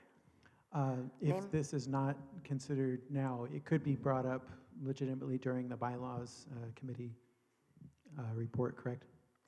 It would be, so, okay. This is not part of the bylaws committee report, but this is a motion that was made by a delegate or by a central committee member with advance notice. It is considered the same as the committee report as far as vote thresholds, so it would, if considered at that time, it would require a simple majority vote because it had the required 60-day advance notice. However, it's one that is not part of the committee report, so it would be considered after the bylaws committee was done with their report, unless there was a motion to suspend the rules at that point to hear it before. So they could suspend the rules at that time and adopt it then if people vote for it. Thank you. If we don't do it now, it can still be done then because it is a bylaws amendment with advance notice. Okay, so I'm going to ask again, or I'm going to just say it again. A yes vote says that this is not in order at this time and we would require a suspension of the rules. A no vote is basically saying it is in order that we do it at this time. Everybody that doesn't understand, raise your hands or forever hold your peace because we're going to vote. Okay. All those in favor of upholding this, and I'm going to try this, but it may not work. I'm going to try a voice vote. This is a majority vote. All those in favor, please say aye. Aye. All those opposed? Okay, I think once again the nays were louder, but all those in favor, we're not going to do a counted vote at this point. All those in favor, please stand up.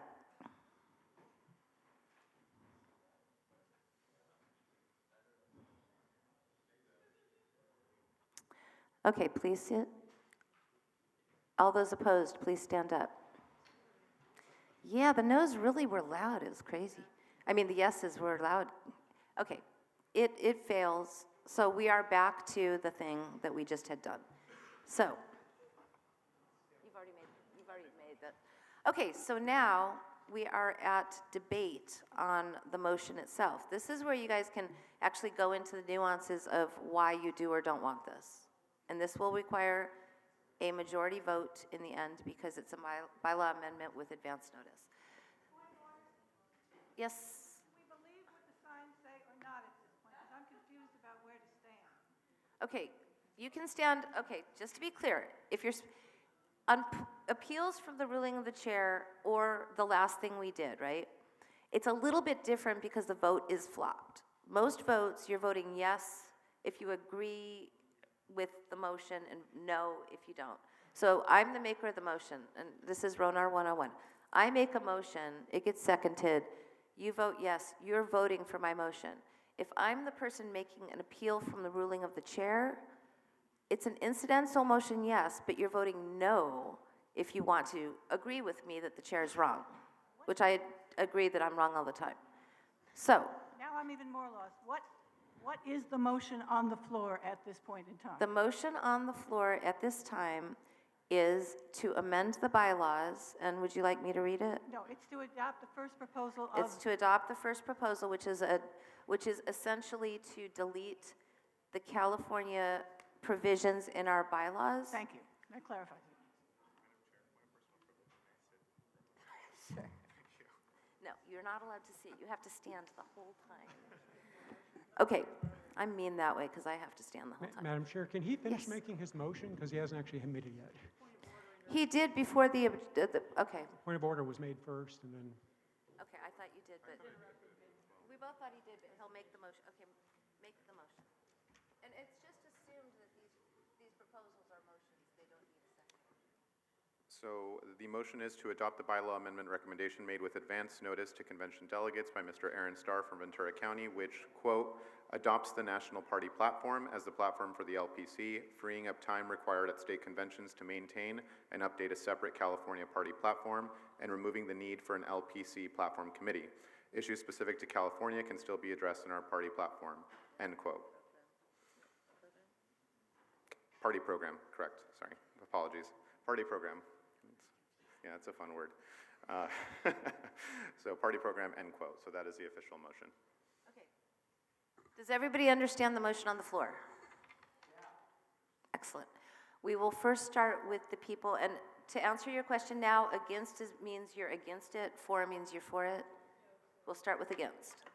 Mark Hickle, Santa Clara County. What we are being asked to do right now is to disenfranchise ourselves. Up until now, we delegates of meeting here have been able to vote on party platform planks and what they say and where they're going. You are being asked right now to disenfranchise yourself, so you will not make that decision. The National Party will make that decision, or a program committee selected by the executive committee. So this will be going from more of a democracy to an autocracy.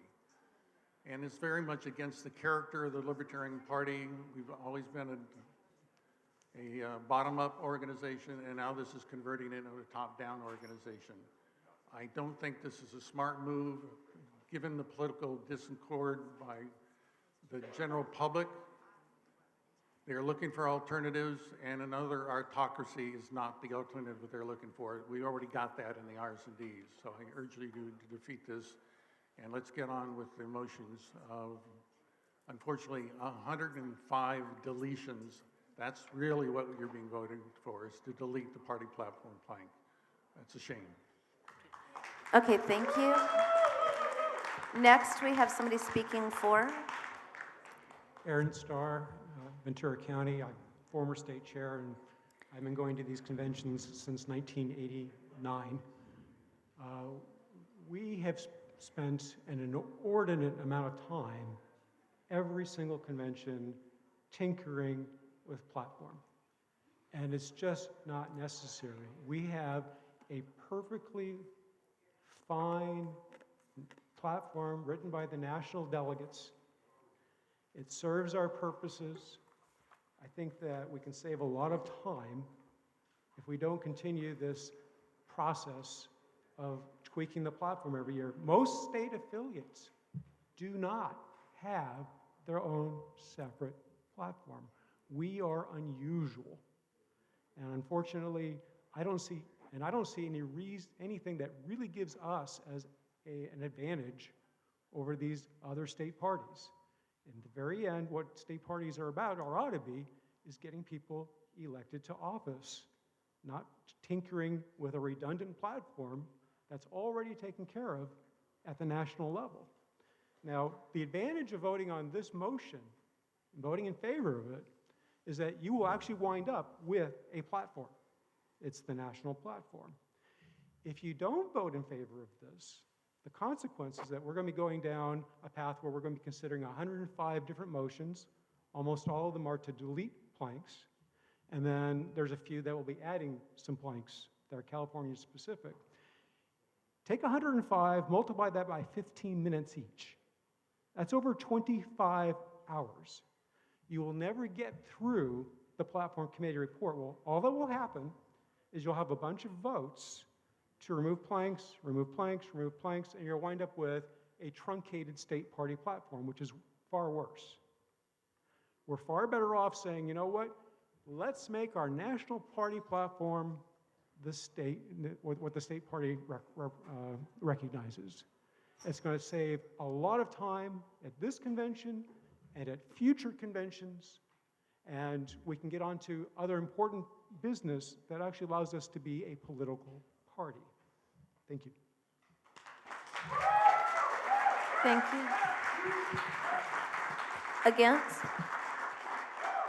June Jennis, Riverside County. To some degree, I agree with Mr. Starr. Unfortunately, he chose to word his amendment so that it eliminates the platform committee, and that I strongly object to.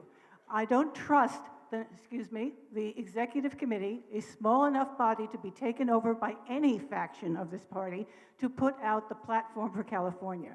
Mr. Starr is correct. California is unique. It is unique. It has problems that are unique. It has statutes that are unique, and they need to be addressed. If we accept this, we will be left without any means to do that, because we will have to get them introduced where there is no place to introduce them anymore.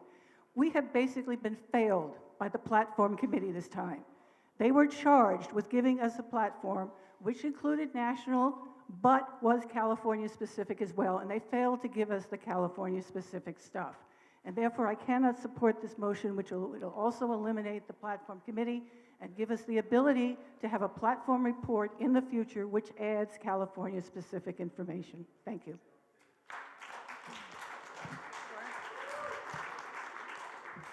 Alicia Purcell, Ventura County, speaking in favor of the motion. In 2006, the National Party had a platform that had 66 planks in it. They were all long essays. We live in a short attention span world, but we're people that like to lecture, right? We want to write a whole essay, but the public doesn't want to listen to that. And so we've already been through this with the National Party. In 2006, the delegates deleted most of the platform. And whether it was a blessing or a curse, I became the platform committee chair for 2008. Incredibly contentious time. What kind of platform do we want? And the delegates in 2008 overwhelmingly chose to rebuild the platform from scratch with short, simple statements instead of big, long essays. And frankly, it's been a lot better. We all have details that we might quibble with in the platform, but that's how it goes. California is approaching the same problem that the national platform had. The national platform referred to agencies that didn't even exist anymore because it was so large, it was unwieldy, you could not maintain it because there was too much text.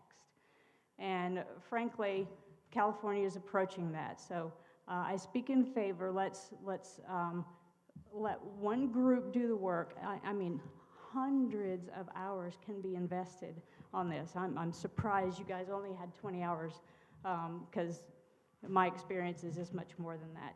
But we already have a nice, concise national platform, and we can do this in one step and, you know, just take advantage of the corrections national delegates have already made. Thank you. Okay, before we go to the next against, I have a question for our timekeeper. How much time is left on this 15 minutes? Okay, there are 4 minutes. I'm going to take a point of personal privilege, not really, but I'm handing the gavel to the vice chair for these 4 minutes because I have to do something really important. You guys see me drinking a lot of tea, right? We're just doing. Okay, so we're at the against, back and forth, and I'll be back. Okay, it's hard for me to hear the speakers. All right, go ahead. Alex Belansky, LA County. I first have a parliamentary inquiry. If this does get adopted, if the national platform got adopted, would that automatically update our platform? It would? Okay. And I want to speak against this because we do need a platform that is unique to California. We are the biggest state in this country by population. We are unique to every other state in this country, and we need our own things that will qualify for us. I understand that the nationals is about all of us. And yes, we can have the national, but we need a lot more California-specific language because we are such a unique country. We're such a unique state. And that is all I have to say. And I think giving the power to the executive committee is something that I do not agree with because there needs to be a committee of our own peers that is not the executive committee to decide this. That's all. Mr. Ham with the floor. Hello, Chuck Ham, Ventura County. I would just like to remind or inform everybody here, if you weren't here a few years ago, I was the chair of the platform committee when we tried to do this very same thing, and this body voted in favor of it back then. And the history of it goes that somebody appealed it to the judicial committee, and a small number on that judicial committee overturned the delegates. Here we are now, kind of hogtied, trying to find a new way to do what the delegates actually want to do, and we almost got required to use a 2/3 vote threshold to do what we want to do because of those small numbers of people that are resisting here today. I would urge you to vote in favor of this so we can clean up our platform. If at a future day we want to change it, we can change it again. It's going to be the same process, but let's give ourselves a few years with a good national platform, and later on you can change it again. But I think for now it's clear that for years this delegation has wanted a more simple platform, and thank you.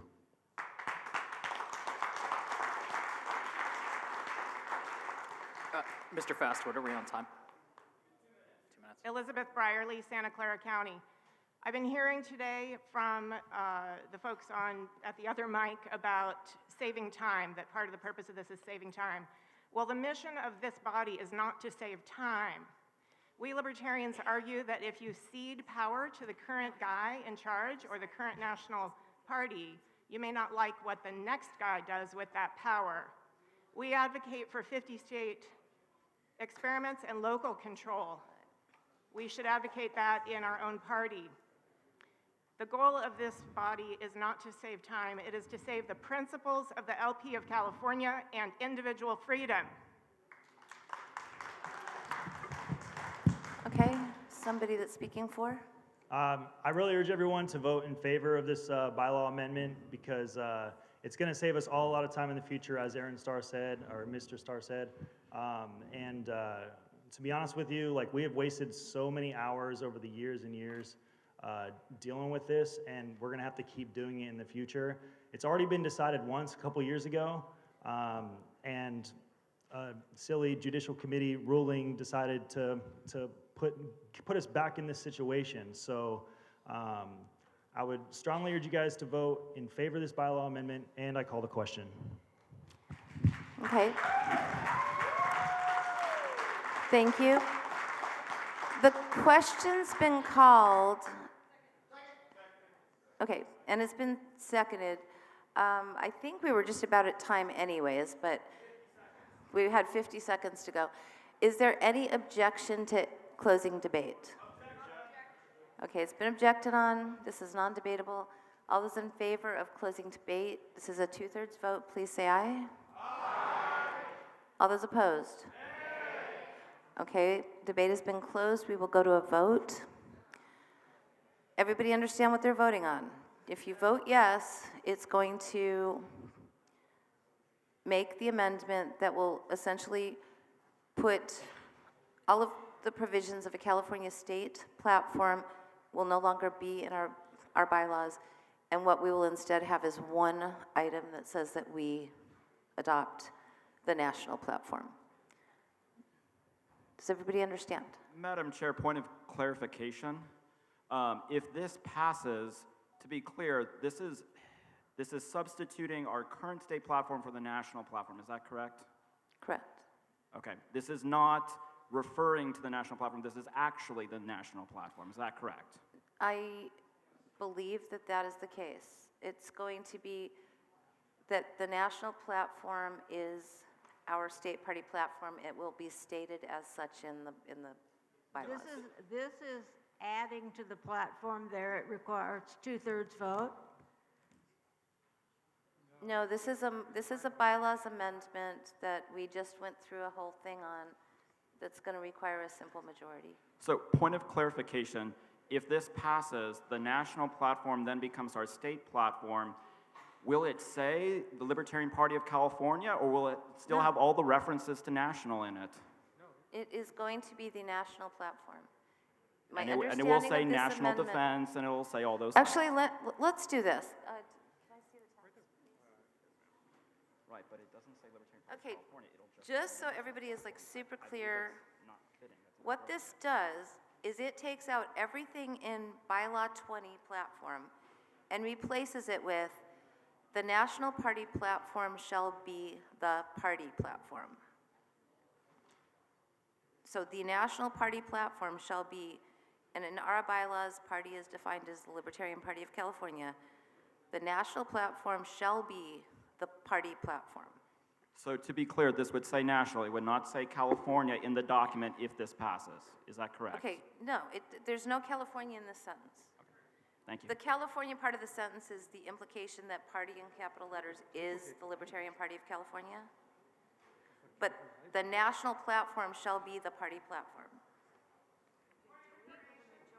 Yes. Okay. Elizabeth Brierly, Santa Clara, point of information. This bylaw change, will this take effect now, or will it take effect at the close of this convention? Actually, it takes effect now. All bylaws, so the way that bylaws amendments work is it's nothing in our bylaws. In RONR, bylaws amendments take effect at the time they're voted on, unless there's a proviso otherwise. So if you want a bylaws amendment to take effect at the end of convention, you make that proviso in the motion. There was no proviso made on this, so this takes effect immediately. So we're discussing a bylaw amendment during not- the platform report? Okay, that was already settled with a point of order before we started debate on this. Okay, but I would also like to point out that the platform committee report says, by majority vote, delete a plank. By a two-thirds vote, add a new plank or substitute a new Correct. plank. So this- you're substituting the national platform, that's gotta be a two-thirds vote. No, so, okay, we already, and I apologize if this was not clear at the time we did it. There was a point of order made for that thing. And the point of order was upheld that this is a bylaws amendment with advance notice that we're voting on. It just happens to be included in the platform committee's report. Point of information. Yes, sir. David Bowers, Los Angeles County.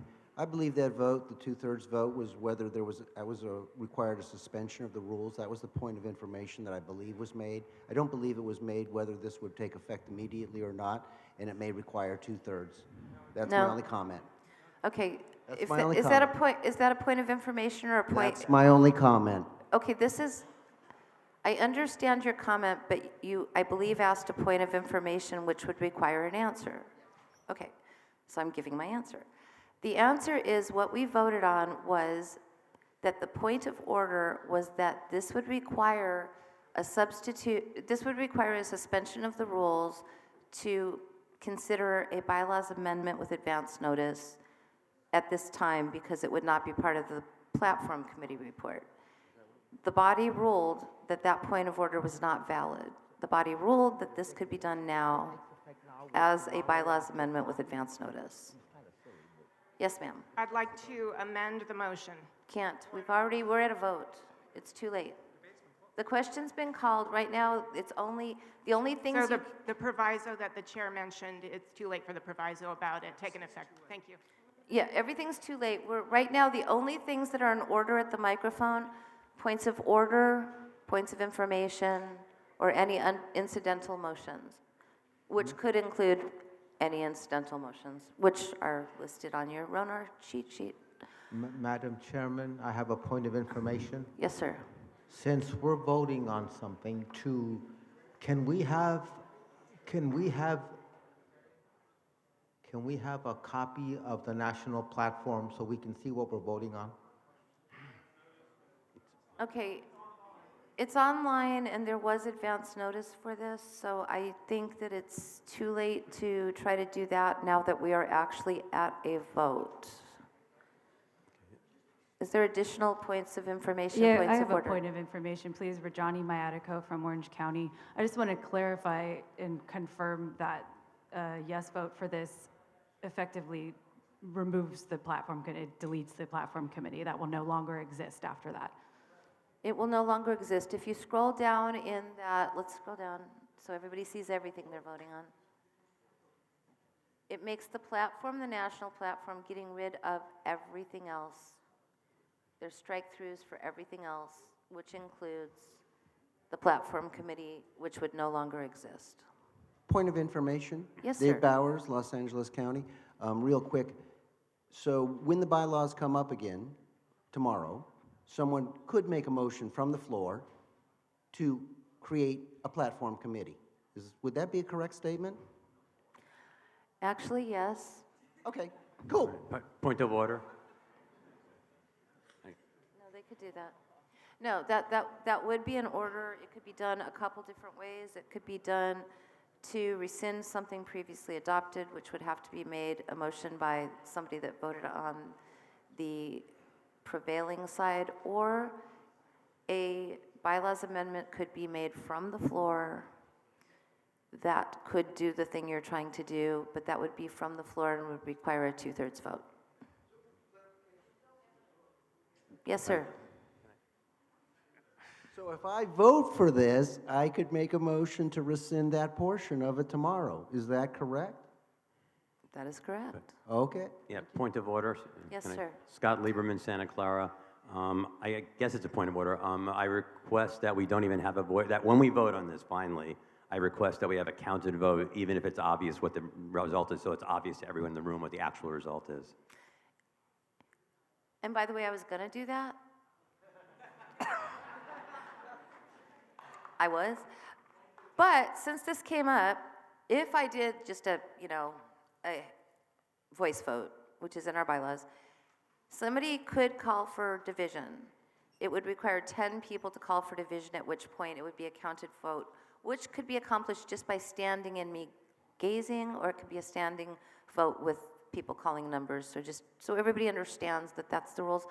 But I had anticipated doing this as not only a standing vote, but a counted vote, because I wanted on the record exact numbers, because I think everybody else does too.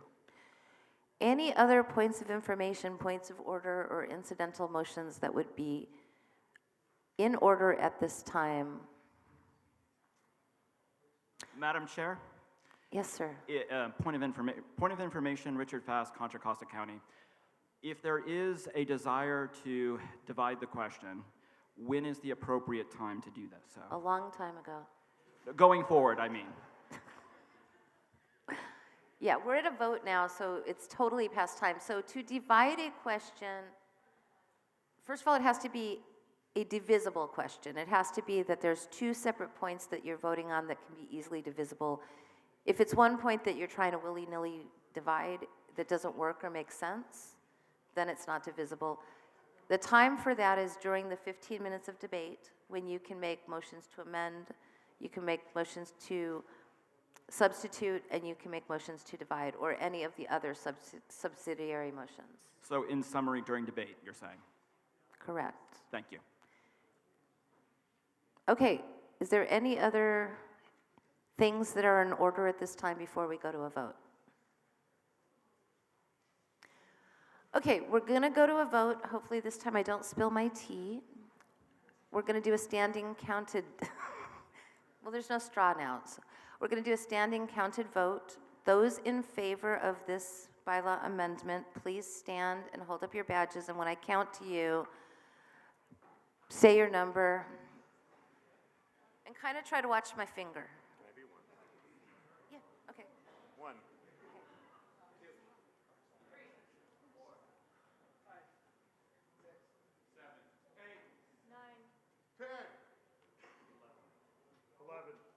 No, he was 11. 12. Wait. You were 11. You didn't vote yet, right? 12. Okay, you're 12. The next one that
Okay, I'm going to start from the back, 72.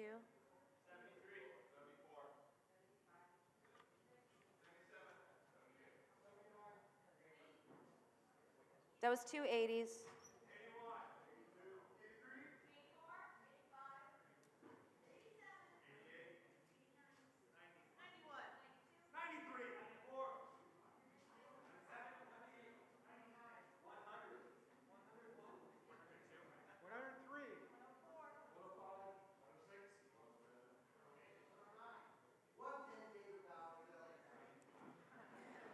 Okay, it's 110, and if you get missed, you have to say it, but I'll count you, you're 111.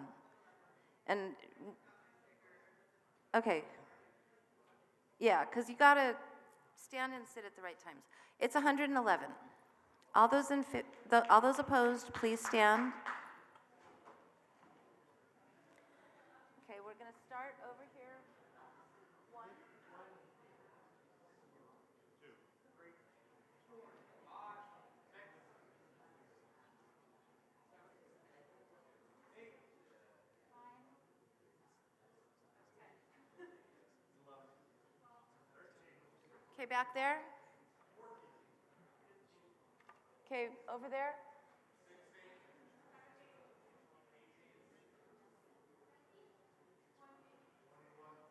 22, 23, 24, 25, 26, 27, 28, 30. Okay, it passes.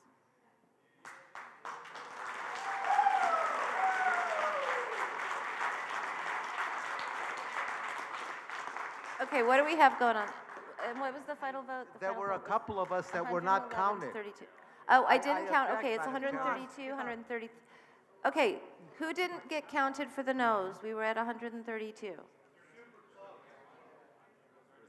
Oh, okay, there's two more, so it's 32. Madam Chairman, can we have those that were not counted opposed to this, their votes counted, please?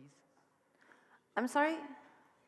There were two people who did not have their votes counted. And I we've would counted like my them. vote counted, and I would like Gail Lightfoot's vote counted. We just please. counted those. We went from 30 to 32. I apologize. Thank you very much. Okay, I apologize for that. It was an oversight. It's 111 to 32. Matt, Yes. June Janice, Riverside County. I would like to move to suspend the rules to reconsider this plank, which we just passed, to remove the wording to eliminate the platform committee, and only that. There's nothing wrong with everything else we did, except that we have eliminated our ability to change our own platform. And therefore, I would like to see that language eliminated from what we just passed. Okay, you probably don't need to do this, but that's not a motion to rescind because No, it's it changing. is not a motion. I move to suspend the rules to allow us to change this plank, which we just passed. I realize it will take a 2/3 vote. Oh. Well, we passed it as platform. I think we should be able to amend it as platform. Okay, I guess the Let's be motion is consistent. to suspend the rules to do the thing or suspend the rules to consider something? I think the arguments have been made. Okay, Therefore, let's just do it in one vote. I mean, what I feel is the weakness of what we just passed is that we have killed our own platform committee. Okay, so I just want to make sure what motion you're making. You're making a single motion, so your motion isn't to suspend the rules to consider something. Your motion is to suspend the rules to eliminate the wording which eliminates the platform committee from what we just passed. Okay. Yeah, it's a motion. I can't read the screen. I don't have It's it a in front of me. motion to amend, but it's not. It's not in order at this time. Could you It would have to- explain it would- why? It would have to be a motion to rescind first that could then be amended, but this is an amendment to an motion. This isn't a new motion. But isn't a motion to suspend the rules to do anything to the platform in order at any time?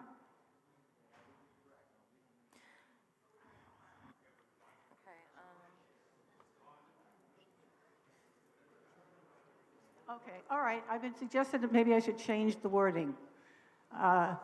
I've suggested that perhaps the motion should be to reinstate the platform committee rather than to eliminate the wording in the previous motion. Would Okay. that be acceptable? Okay. Okay, I understand what you're saying. I understand what they're saying. I think there's like a disconnect here. I think that what this would be is a motion to suspend the rules to consider a bylaws amendment from the floor. Although. If we So- adopted the no, bylaws no, amendment. No, let me think. Don't Okay. argue, just let me think.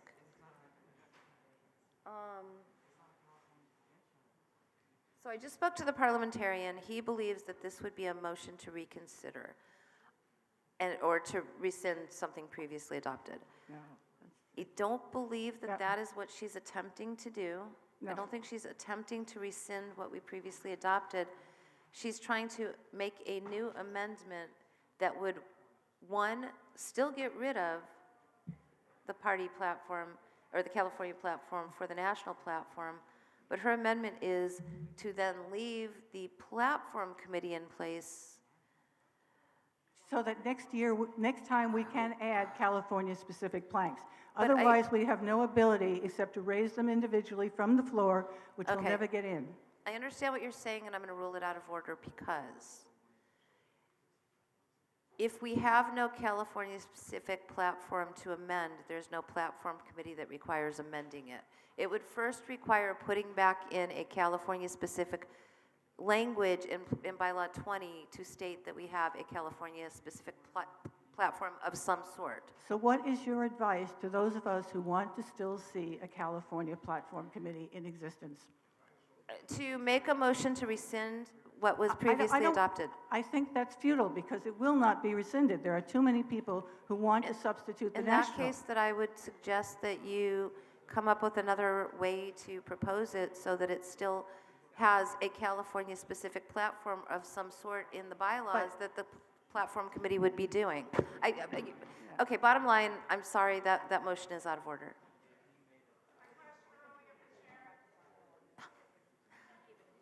Okay, you're appealing the ruling from the chair. Okay, and it's good to come to the microphone for stuff like that, but okie dokie. Huh? We're not there.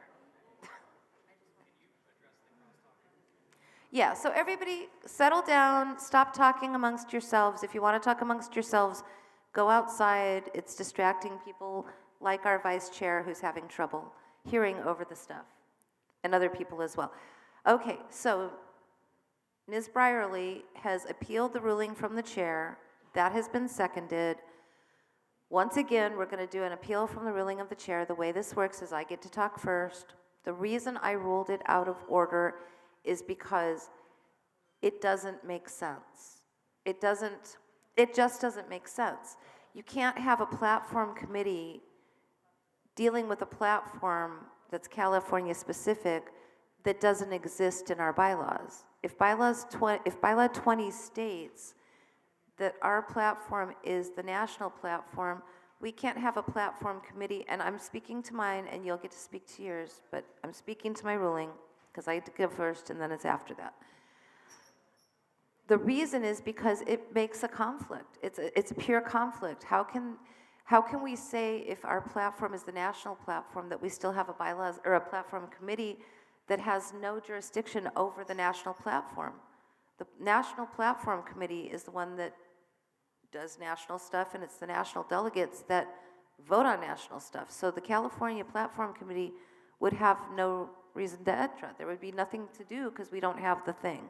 That is why I ruled it. We've already got a point of order that's what we're doing. Right now, this is an appeal of the ruling from the chair. We can't do another point of order till we dispose of this. Yes, sir. Would this mean then, that according to your ruling, the subsequent motions in the platform committee majority report that would add additional California-specific planks would be out of order? Yes, they would be out of order. We no longer have a platform. Well, we wouldn't have a platform unless we add them. No, currently, we have not, currently, we just passed a bylaw amendment Right. that says that our platform is the national platform. So we can't add anything There is nothing more to do California-specific? because we do not have a California platform. Okay. And my suggestion is if somebody wants to do a thing where we somehow add back in some form of California platform, you write a bylaws amendment and you do that from the floor to change that.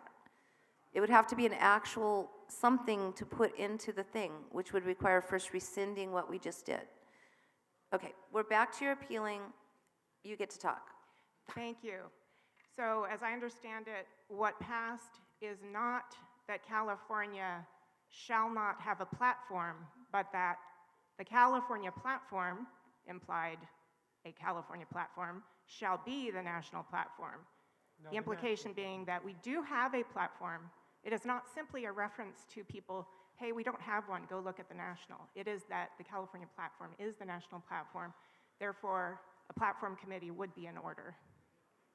The existence of a platform committee would be Okay, in that's order. your argument.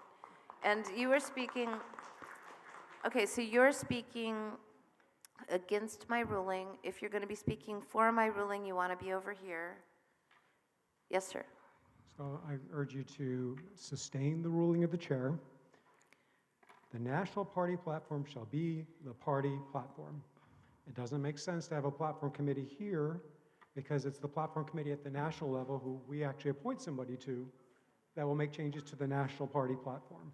So you can't be in this mixed land where you've got, well, we're going to have a national platform, but somehow we're going to have a state party platform committee making recommendations. It doesn't make any sense. So I'd call the question. Okay, the question's been called for ending debate on the appeal from the ruling of the chair. Is there a second? Second. Is there any objection? And keep in mind, I get to say the last word on appeals. Is there any objection to? Okay, it's been objected to, so we will go to a vote on ending debate, which requires a 2/3. All those in favor of ending debate, please say aye. Aye.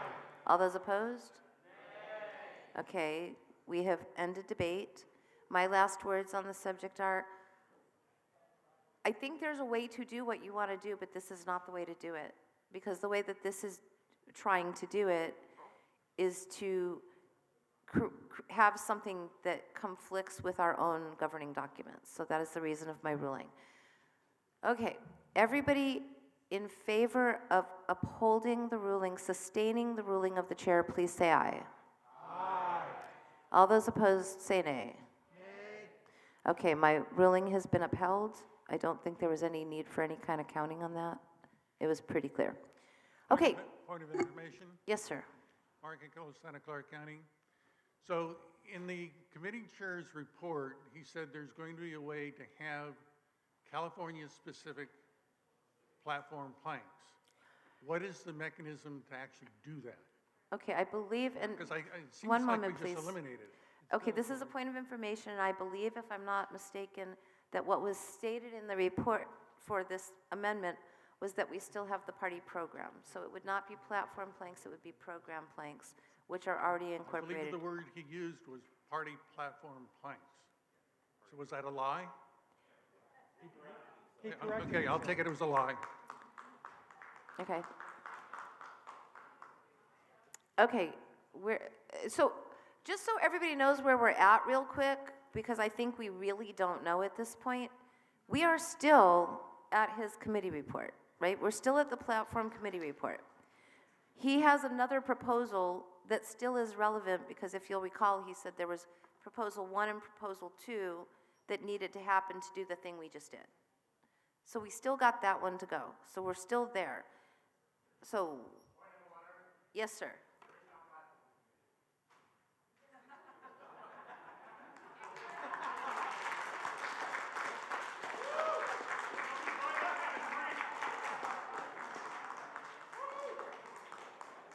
Okay, you know what?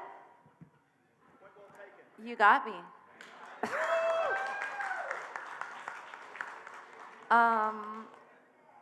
Madam Chair. Madam Chair. Okay, Madam Chair. yes, sir. I'm amused because I agree with Joe Dean that bylaw committee changes go into effect immediately, so we don't actually have a platform committee at this moment. In that light, I'm going to move to suspend the rules to consider the next bylaw proposal at this point, which only does the rules, conforming of the rules to the proposal that we just adopted. So it eliminates all the rules for how you do debate on platform committee changes, where in the agenda it shows up. This is only just to conform what we just adopted. It's just two proposals. So my motion is to suspend the rules, to adopt the convention rule changes conforming to the motion we just adopted. Okay, and I'm going to stop you for a moment to make sure that I understand your proposal, because I'm going to read something that I think is relevant to this that people should understand. So, as opposed to bylaw amendments that take effect immediately unless there's a proviso to do otherwise, amendments to these convention rules which take effect immediately upon adoption shall require a 2/3 vote of the convention. So, if this were to take effect immediately, it would require a 2/3. If it were to take effect not immediately, it still would only require a majority vote because convention rules don't require the higher threshold for motions made from the floor. Yeah. Yes, I'm just explaining what we're doing, because these are all, new uncharted territories. So, Madam Chair, this is one combined motion. It is one, precisely. it Oh, al- you're right. it already Okay, requires it's a all going to 2/3 be, vote. but my question still remains, is this to take effect immediately or to take effect at the end of the convention? It takes effect immediately because it will have the 2/3 vote threshold, and it doesn't make sense to have convention rules with how we're going to debate party platform items and how we deal with that and the agenda and everything else. Okay, because it affects nothing for the remainder of the agenda. Okay, all right, a motion to suspend the rules to consider, because you want this debatable or you don't want it debatable, is it one motion? Just combined together, just one motion, let's Okay, get it one done. motion. So this is a motion to suspend the rules to adopt the next recommendation that is not a recommendation. It's a motion from the floor to amend the convention rules. And this is, Which was in the report that was being considered before. but it was also, Yep. it was also on the website for 60 days prior to the convention because it was with advance notice. Correct. Okay. That's the motion. This is a motion to suspend the rules to do the thing. So it's just one vote that we're going to do. It is not debatable because it's a motion to suspend the rules. So we will go to a vote on this, which requires a 2/3. Point of clarification? Yes, Can I see the amendment that we would be adding to the? I believe, can you scroll down? Yeah, that would be appreciated. Keep scrolling. It's also on the line. It's the second, it's that one. It's the next proposal. Yeah. Keep going. You're at it. Okay, stop. Would you like me to go through each one and say what the changes are, just so it would help? No. No? Okay. I don't really. Madam Chair? Yes. Point of information. I would like Ms. Madsen to explain what this will do so that the delegation knows what exactly we're talking about. Okay, so this is not debatable. I don't know that explanation. That's not a point of order or a privilege. Point of information. You know what I know, but see, you're asking for a point of information for somebody else to answer the thing, and I'm the chair? If you can do it, that would be fine too. No. You know what I'm going to do? I'm going to do a thing. I love doing things. The thing I'm going to do is I'm going to put us in recess for 10 minutes so people can read this thing and know what they're doing. Got it? Any Thank you. objection to going on a 10-minute recess? Doesn't need to be seconded, it just doesn't need to be objected. Okay, we're in a 10-minute recess. We will be coming back, it's 11:10 now, we will be coming back at 11:20. Madam Chair, during the recess, I have a printed copy of that proposal. If someone wants to come I beg your see it- pardon? If someone wants to read this proposal on paper, I have a printed copy at my desk. Just come by. And by the way, we're at recess, so if you want to use the microphone to talk to people, I don't care. How long do people have to turn in their national stuff? The national delegate nominations? Ratio. Isn't the elections for that today? Oh, we're just going to finish early? We'll finish early today. Wait, is this working? The agenda, In honor of James Ogle, I'll just talk for 20 minutes. Delegates, there are some people that have paid for lunch tickets that have not picked them up. Please go to the credentialing desk to get those.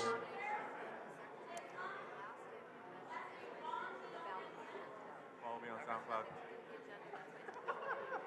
okay, it's hard. It was hard to understand what you were saying, but they have till the end of business today. Okay.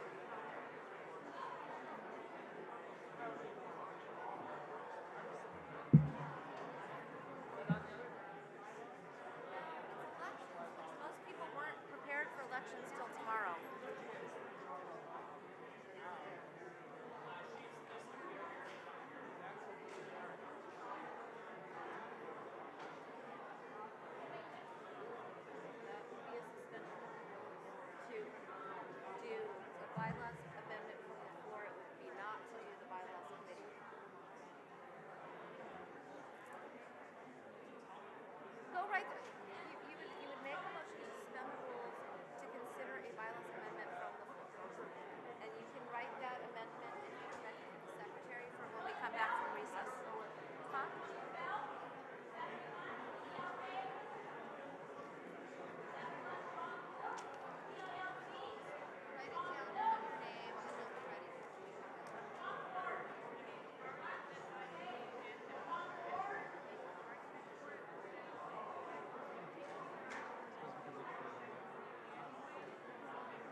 Everybody, our 10-minute recess is over.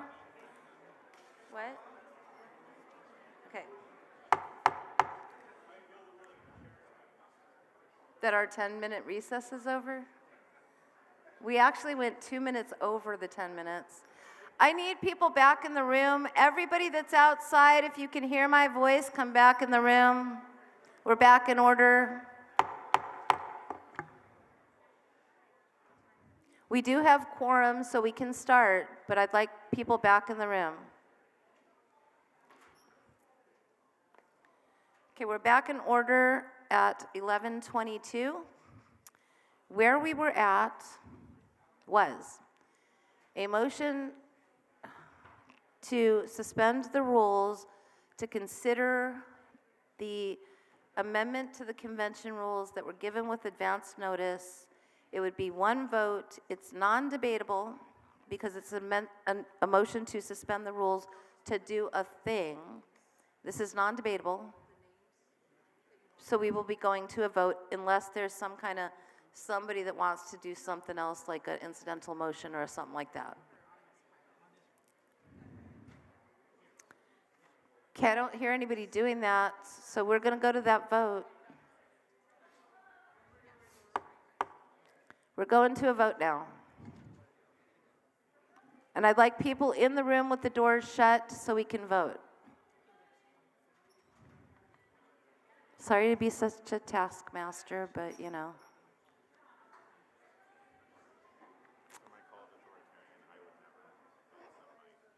That's what the chair's supposed to do.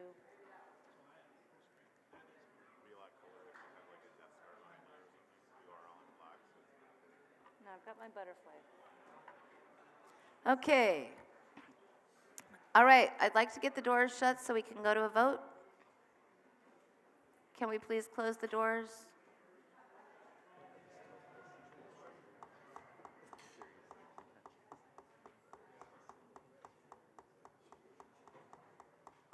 We have quorum. We're going to a vote. Please close the doors.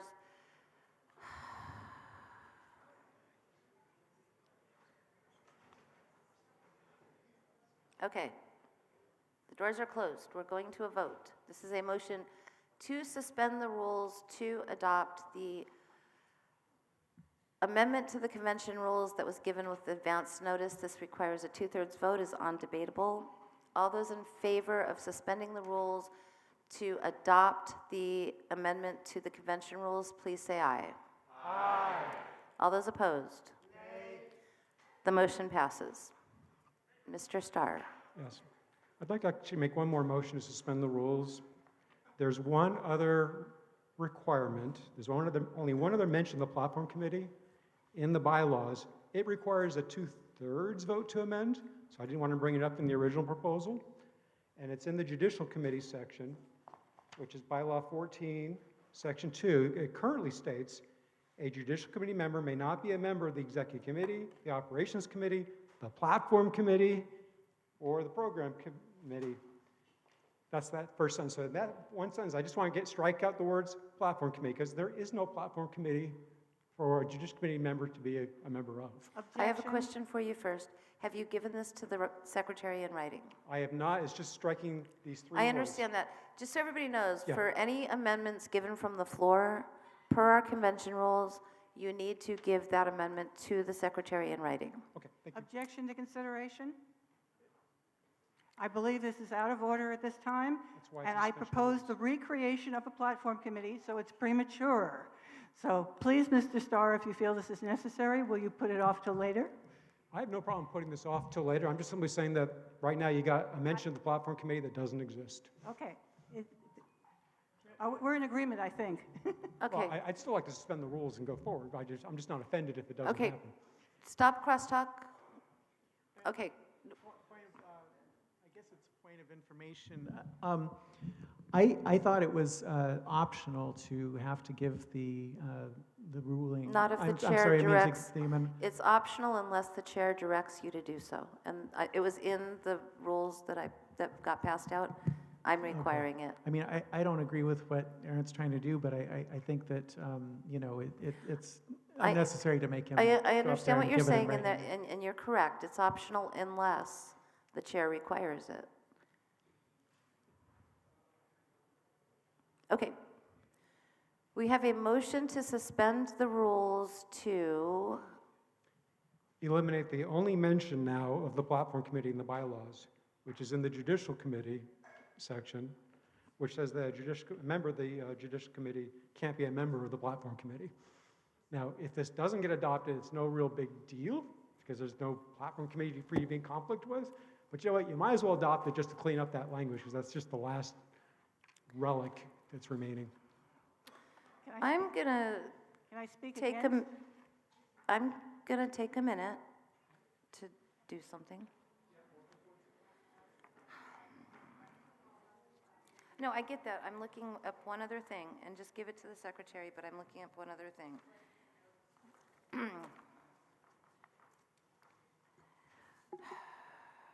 boy. Aaron.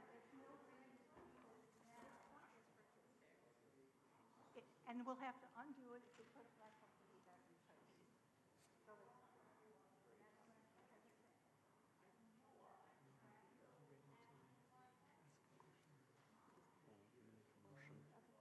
When there's an opportunity, I'm going to make a motion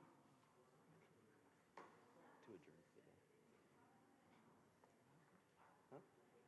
Because the remaining business is like elections, which some people are coming here specifically tomorrow for elections, and then bylaws, which I don't really care for the bylaws. Okay. I thought there was one other mention, but I think that we've already gotten it, so I just wanted to make sure. We're not on an item at this point because this is a brand-new motion that hasn't been seconded even.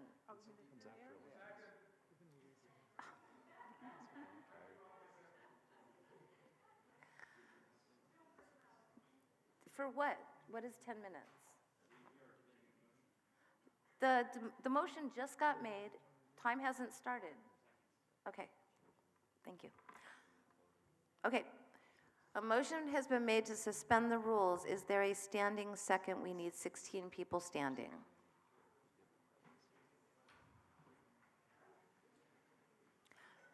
Okay, I think that's 16, at least. We will now go to a vote. Yes, are you there for a reason? Ms. Janice? I'm not sure what we're voting. Are we voting on removing the second bylaw, the reference to the judicial committee and only that, or are we? We're I'd like the removing chair to 3 clarify. words. Clarify exactly what we're voting on at this point, please. Okay, I will read what this will say. The motion, so I'll read the whole thing. Just so everybody's clear what they're voting on. His motion is to remove basically a comma and 3 words, and the 3 words are the platform committee. So this would mean that section 2, which does require a 2/3 vote, but it doesn't matter because this is a 2/3 vote, single motion to suspend rules. Madam Chair? I'm going to read it first because that's what you just asked for. Okay. Okay. Bylaw 14, Judicial Committee, Section 2 reads, now, with this amendment, with removing a comma and 3 words, it will read, a judicial committee member may not be a member of the Executive Committee, the Operations Committee, or the Program Committee. The Judicial Committee shall be the final body of appeal on all party matters, subject to the provisions that a decision of the committee may be overturned by a 3/4 vote of a convention. That is the way it will read. It's removing a comma and 3 words. Does everybody understand what they're voting on? Madam Chair? Yes, sir. I noticed, or actually Dave Schrader noticed and pointed out that there's some language in that proposal also that appears to delete the program committee. I don't know if it was the intention to do that. No. No, that was voted on previously, and that's not to delete the program committee. It's to remove it from the convention rules because per the bylaws, the convention no longer votes on the program. The program committee is still in full standing. Okay, thank you for clarifying. Madam Chair? Yes. Is it appropriate to move to divide? The only objection I have here is that it would we would never, if we were to reinstate some sort of platform committee, which I believe there is still a hope for at least, then we would have to undo this. Therefore, it is premature to do this at this point. Okay. It is not premature because if a motion is made to amend after, that motion would have to reintroduce these three words. At this point, it's not premature because there's nothing on the agenda right now that says we're going to do anything else with this. A motion can be made to suspend the rules, to adopt a bylaws amendment from the floor, or to reconsider. There's things that can be done, but they are not on the agenda, so it's not premature because they don't exist until they happen. Okay, put another way, are you saying that we have to do this now because there's no way to do it later? No, I'm not saying that. I'm saying that we're doing it now because it was a motion to suspend the rules to do the thing. Currently, we don't have a platform other than national platform. There's nothing premature about it because there's nothing pending to do anything else. Then there's no reason for the wording. If we don't have a platform committee, there will be no one serving on a platform committee who has to be eliminated from the other jobs. This is not debatable. Vote no if you don't like it, but this is not debatable. I'm sorry, but this is a suspension of the rules, non-debatable, and it is in order. All those in favor of suspending the rules to adopt I'm going to do it with a voice vote first. All those in favor of suspending the rules to adopt the convention rules amendment that was given with advance notice to remove those, or no, this was not with advance notice. This is not with advance notice, sorry. To remove the three words, which is a convention rule amendment from the floor, please say aye. Aye. All those opposed? No. Okay, the motion passes. Yes, sir. Dr. Kenneth Olson, Kings County. I would like to move to adjourn for the day and restart business at 8 a.m. tomorrow morning. Okay, so that is in order. In this case, it's non-debatable?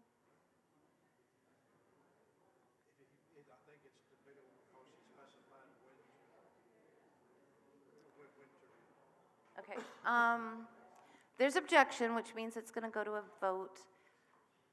Motions to adjourn are typically not debatable except for, I believe in this instance, because it's a motion to adjourn for the day to continue tomorrow morning. I believe this would be debatable. The parliamentarian.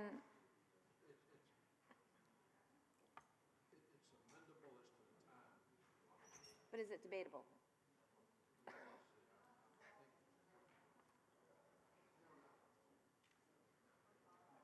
If you have something that you need while we sort this out, the person at the microphone. Point of order, are we waiting on a point of order? I beg your pardon? Are we waiting to hear a point of order or a parliamentary opinion? I'm waiting to get clarification on if it's debatable or not. Okay, if you want to make a point of order after that, you can do so. I'll make a privilege motion later. Okay. Okay, this motion.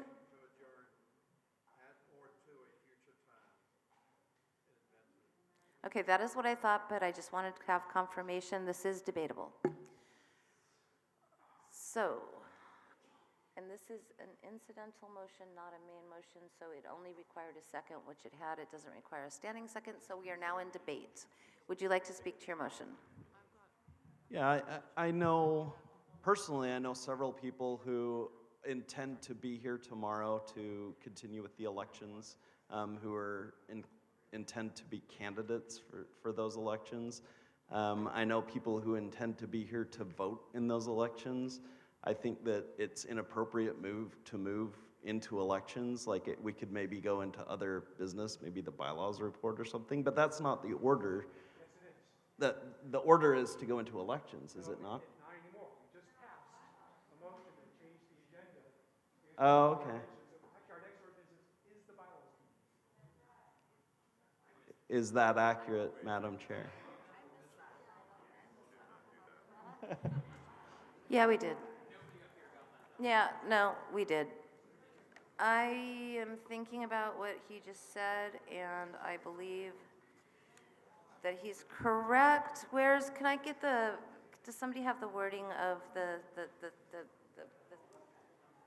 not of that, no. I need the thing that we just voted. First, or the second amendment that was approved in the rules. It's not the first one, it's the second one. Yeah, it's the second one. Okay, so, no, we did. We already adopted that. No, the second motion's been made and passed.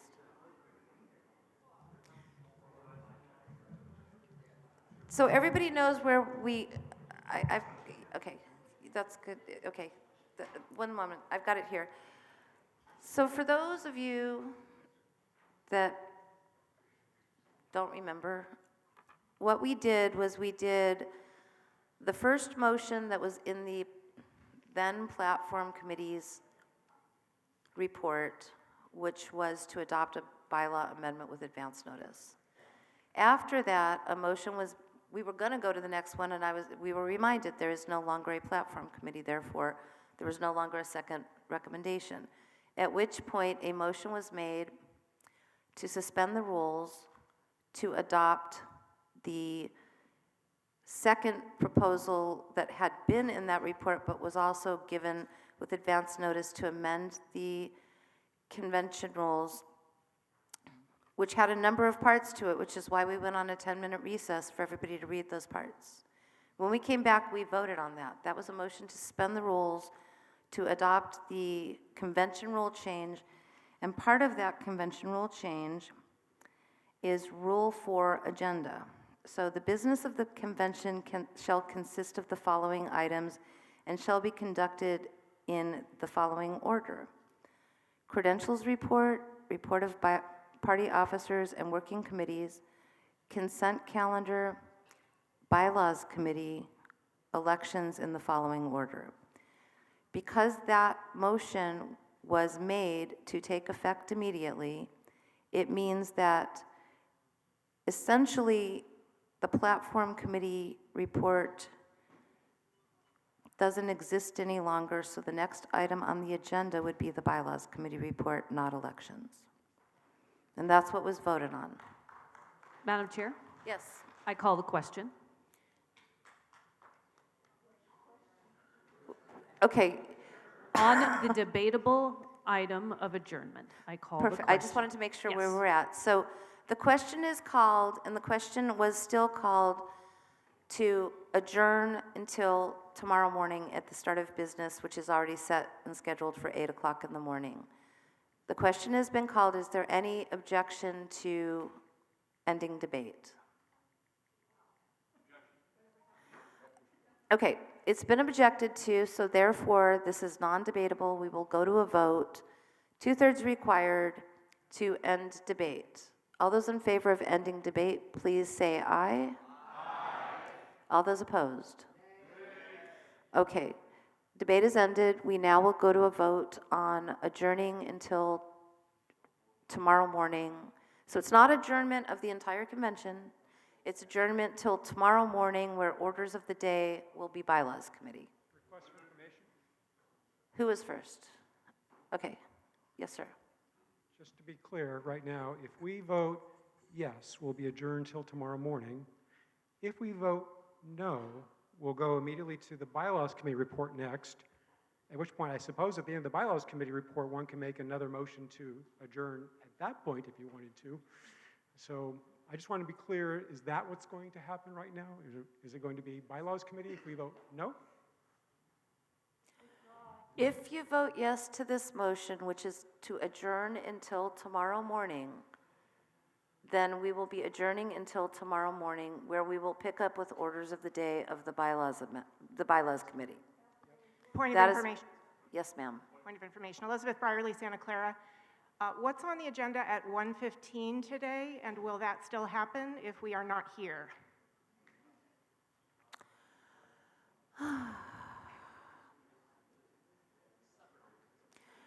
That's a keynote speaker, which isn't actually a part of the business. So we would still then come back for anybody that wishes to for our keynote speaker at 1:15. This would not eliminate that because that's not part of our business.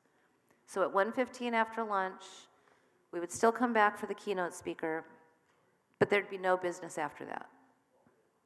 Does that answer the question? Yes, and who's the keynote speaker? Is that Dr. Thank you. Joe Jorgensen? It's Dr. It's Dr. Joe Jorgensen. Thank you. You guys are making me tired. That, Yes, that's our job. Request for information, Scott Lieberman, Santa Clara.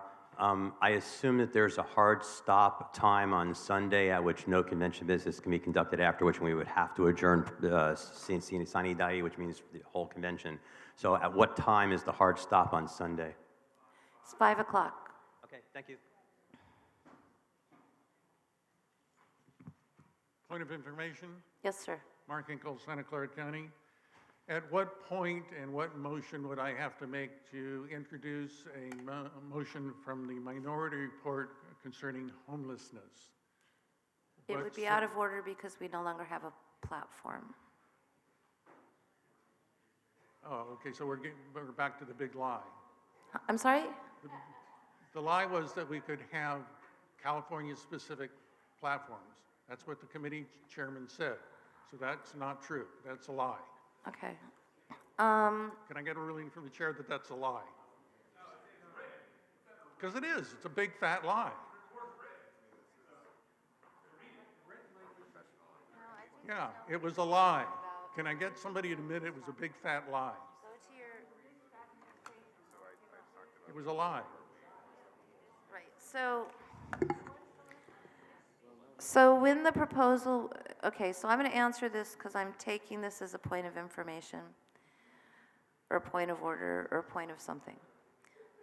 The proposal was proposal to adopt the bylaws amendment recommendation with advance notice to convention delegates by Mr. Aaron Starr from Ventura County, which adopts the national platform as the platform for the LPC, freeing up time required at state conventions to maintain and update a separate California platform, removing the need for the LPC platform. I believe that you're correct, that it is written that way. What it says after that is issues specific to California can be addressed in our party program. I see where you're reading it, that you're saying it's incorrect. However, I believe that the actual amendment made it clear what it was doing. And I also think that during the initial making of the motion, it was corrected to reiterate that it would be the program. However, the amendment itself is what it is. That was just simply in the introduction. So I don't think that this requires a ruling because I believe the amendment was self-evident and there's no conflict in the amendment itself. Although I do see the point you're making. Do you see the point he's making? I do, but Yeah, so we see the point you're making. So again, point of information, so we've just eliminated the possibility of the LPC ever having a party platform ever again? No? Okay, well, that's good. Okay, so to answer that point of information, that does not mean that we can never have a platform again. As a matter of fact, I believe that there's going to be motions made from the floor to do bylaws amendments to undo this. It can also be done at the next convention, it could be undone. Nothing that happens in convention is set in stone because it can always be changed by the body at a later date, including tomorrow with a motion to rescind. Does that answer the question? Okay. Yes, sir. Point of information request. My name is Jasper Scheibel from San Diego. First time here, thank you. Thank you. I don't really get these convention things all that well, but one of the first things you said this morning was that you require names for delegates to be submitted before the close of business today. And Okay. if we were to close the business today, that would potentially shut off anyone from in the afternoon decided they wanted to run and stick their name in and all that? Yep, you're right.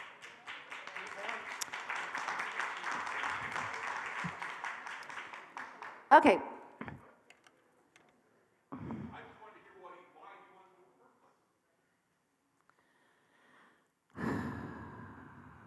Point of personal privilege. Yes. I'm afraid that we have left a vote hanging, and I think a lot of us would appreciate it if we could go straight to that vote, and a lot of crosstalk is dilatory right now. I do agree that crosstalk is dilatory. That was a point of information that I am going to answer. It does state that national delegate nominations be submitted to the secretary prior to the close of business on the second to the last day of the convention, which is today, because there's only 2 days. However, tomorrow, our convention rules also state that nominations can be made from the floor. At that time, anybody that hasn't gotten the thing to the secretary can be nominated by themselves if they wish from the floor to be added to the ballot that will then be counted. Now, unless there's no other points of information, points of order, privileged motions, yes, ma'am. Information. If I am correct then in interpreting, if we choose to adjourn, that no substantive business of any kind can be conducted this afternoon, and we will lose all of that time to do anything. Is that correct? You are correct. That is the motion. The motion is to adjourn till tomorrow morning, starting with orders of the day, which will be platform committee. Point of information.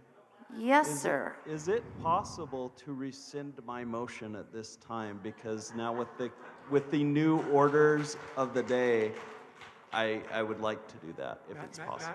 You cannot rescind your motion. It's been given to the body. The question has been called. Very well. We are going to a vote. Point of order. Yes, sir. Madam Chair, he does have the ability to request with unanimous consent to withdraw his motion. Okay, except for, typically that's still during debate, not when we're already at a vote. But you know what? I'm going to humor everybody. Is there unanimous consent to withdrawing this from consideration? We're going to do it a different way. It has to be unanimous. So instead of saying yes, anybody that doesn't want to do that thing can say no. Good job. All right, guys. So here's where we're at. That's what we're just about to be at. We've got 10 minutes until we break for lunch. I'm going to suggest, not that we adjourn, but that we recess now until we come back at 1:15 for the keynote speaker to begin business at 2 o'clock. So we will be going to lunch 10 minutes early, which I could really use. Second. Is there any objection to recessing until we come back from lunch, where we will start with orders of the day, which are bylaws amendment, or bylaw committee report? No. There is no objection, so we are in recess until we come back from lunch per the schedule and stuff. Thank you all.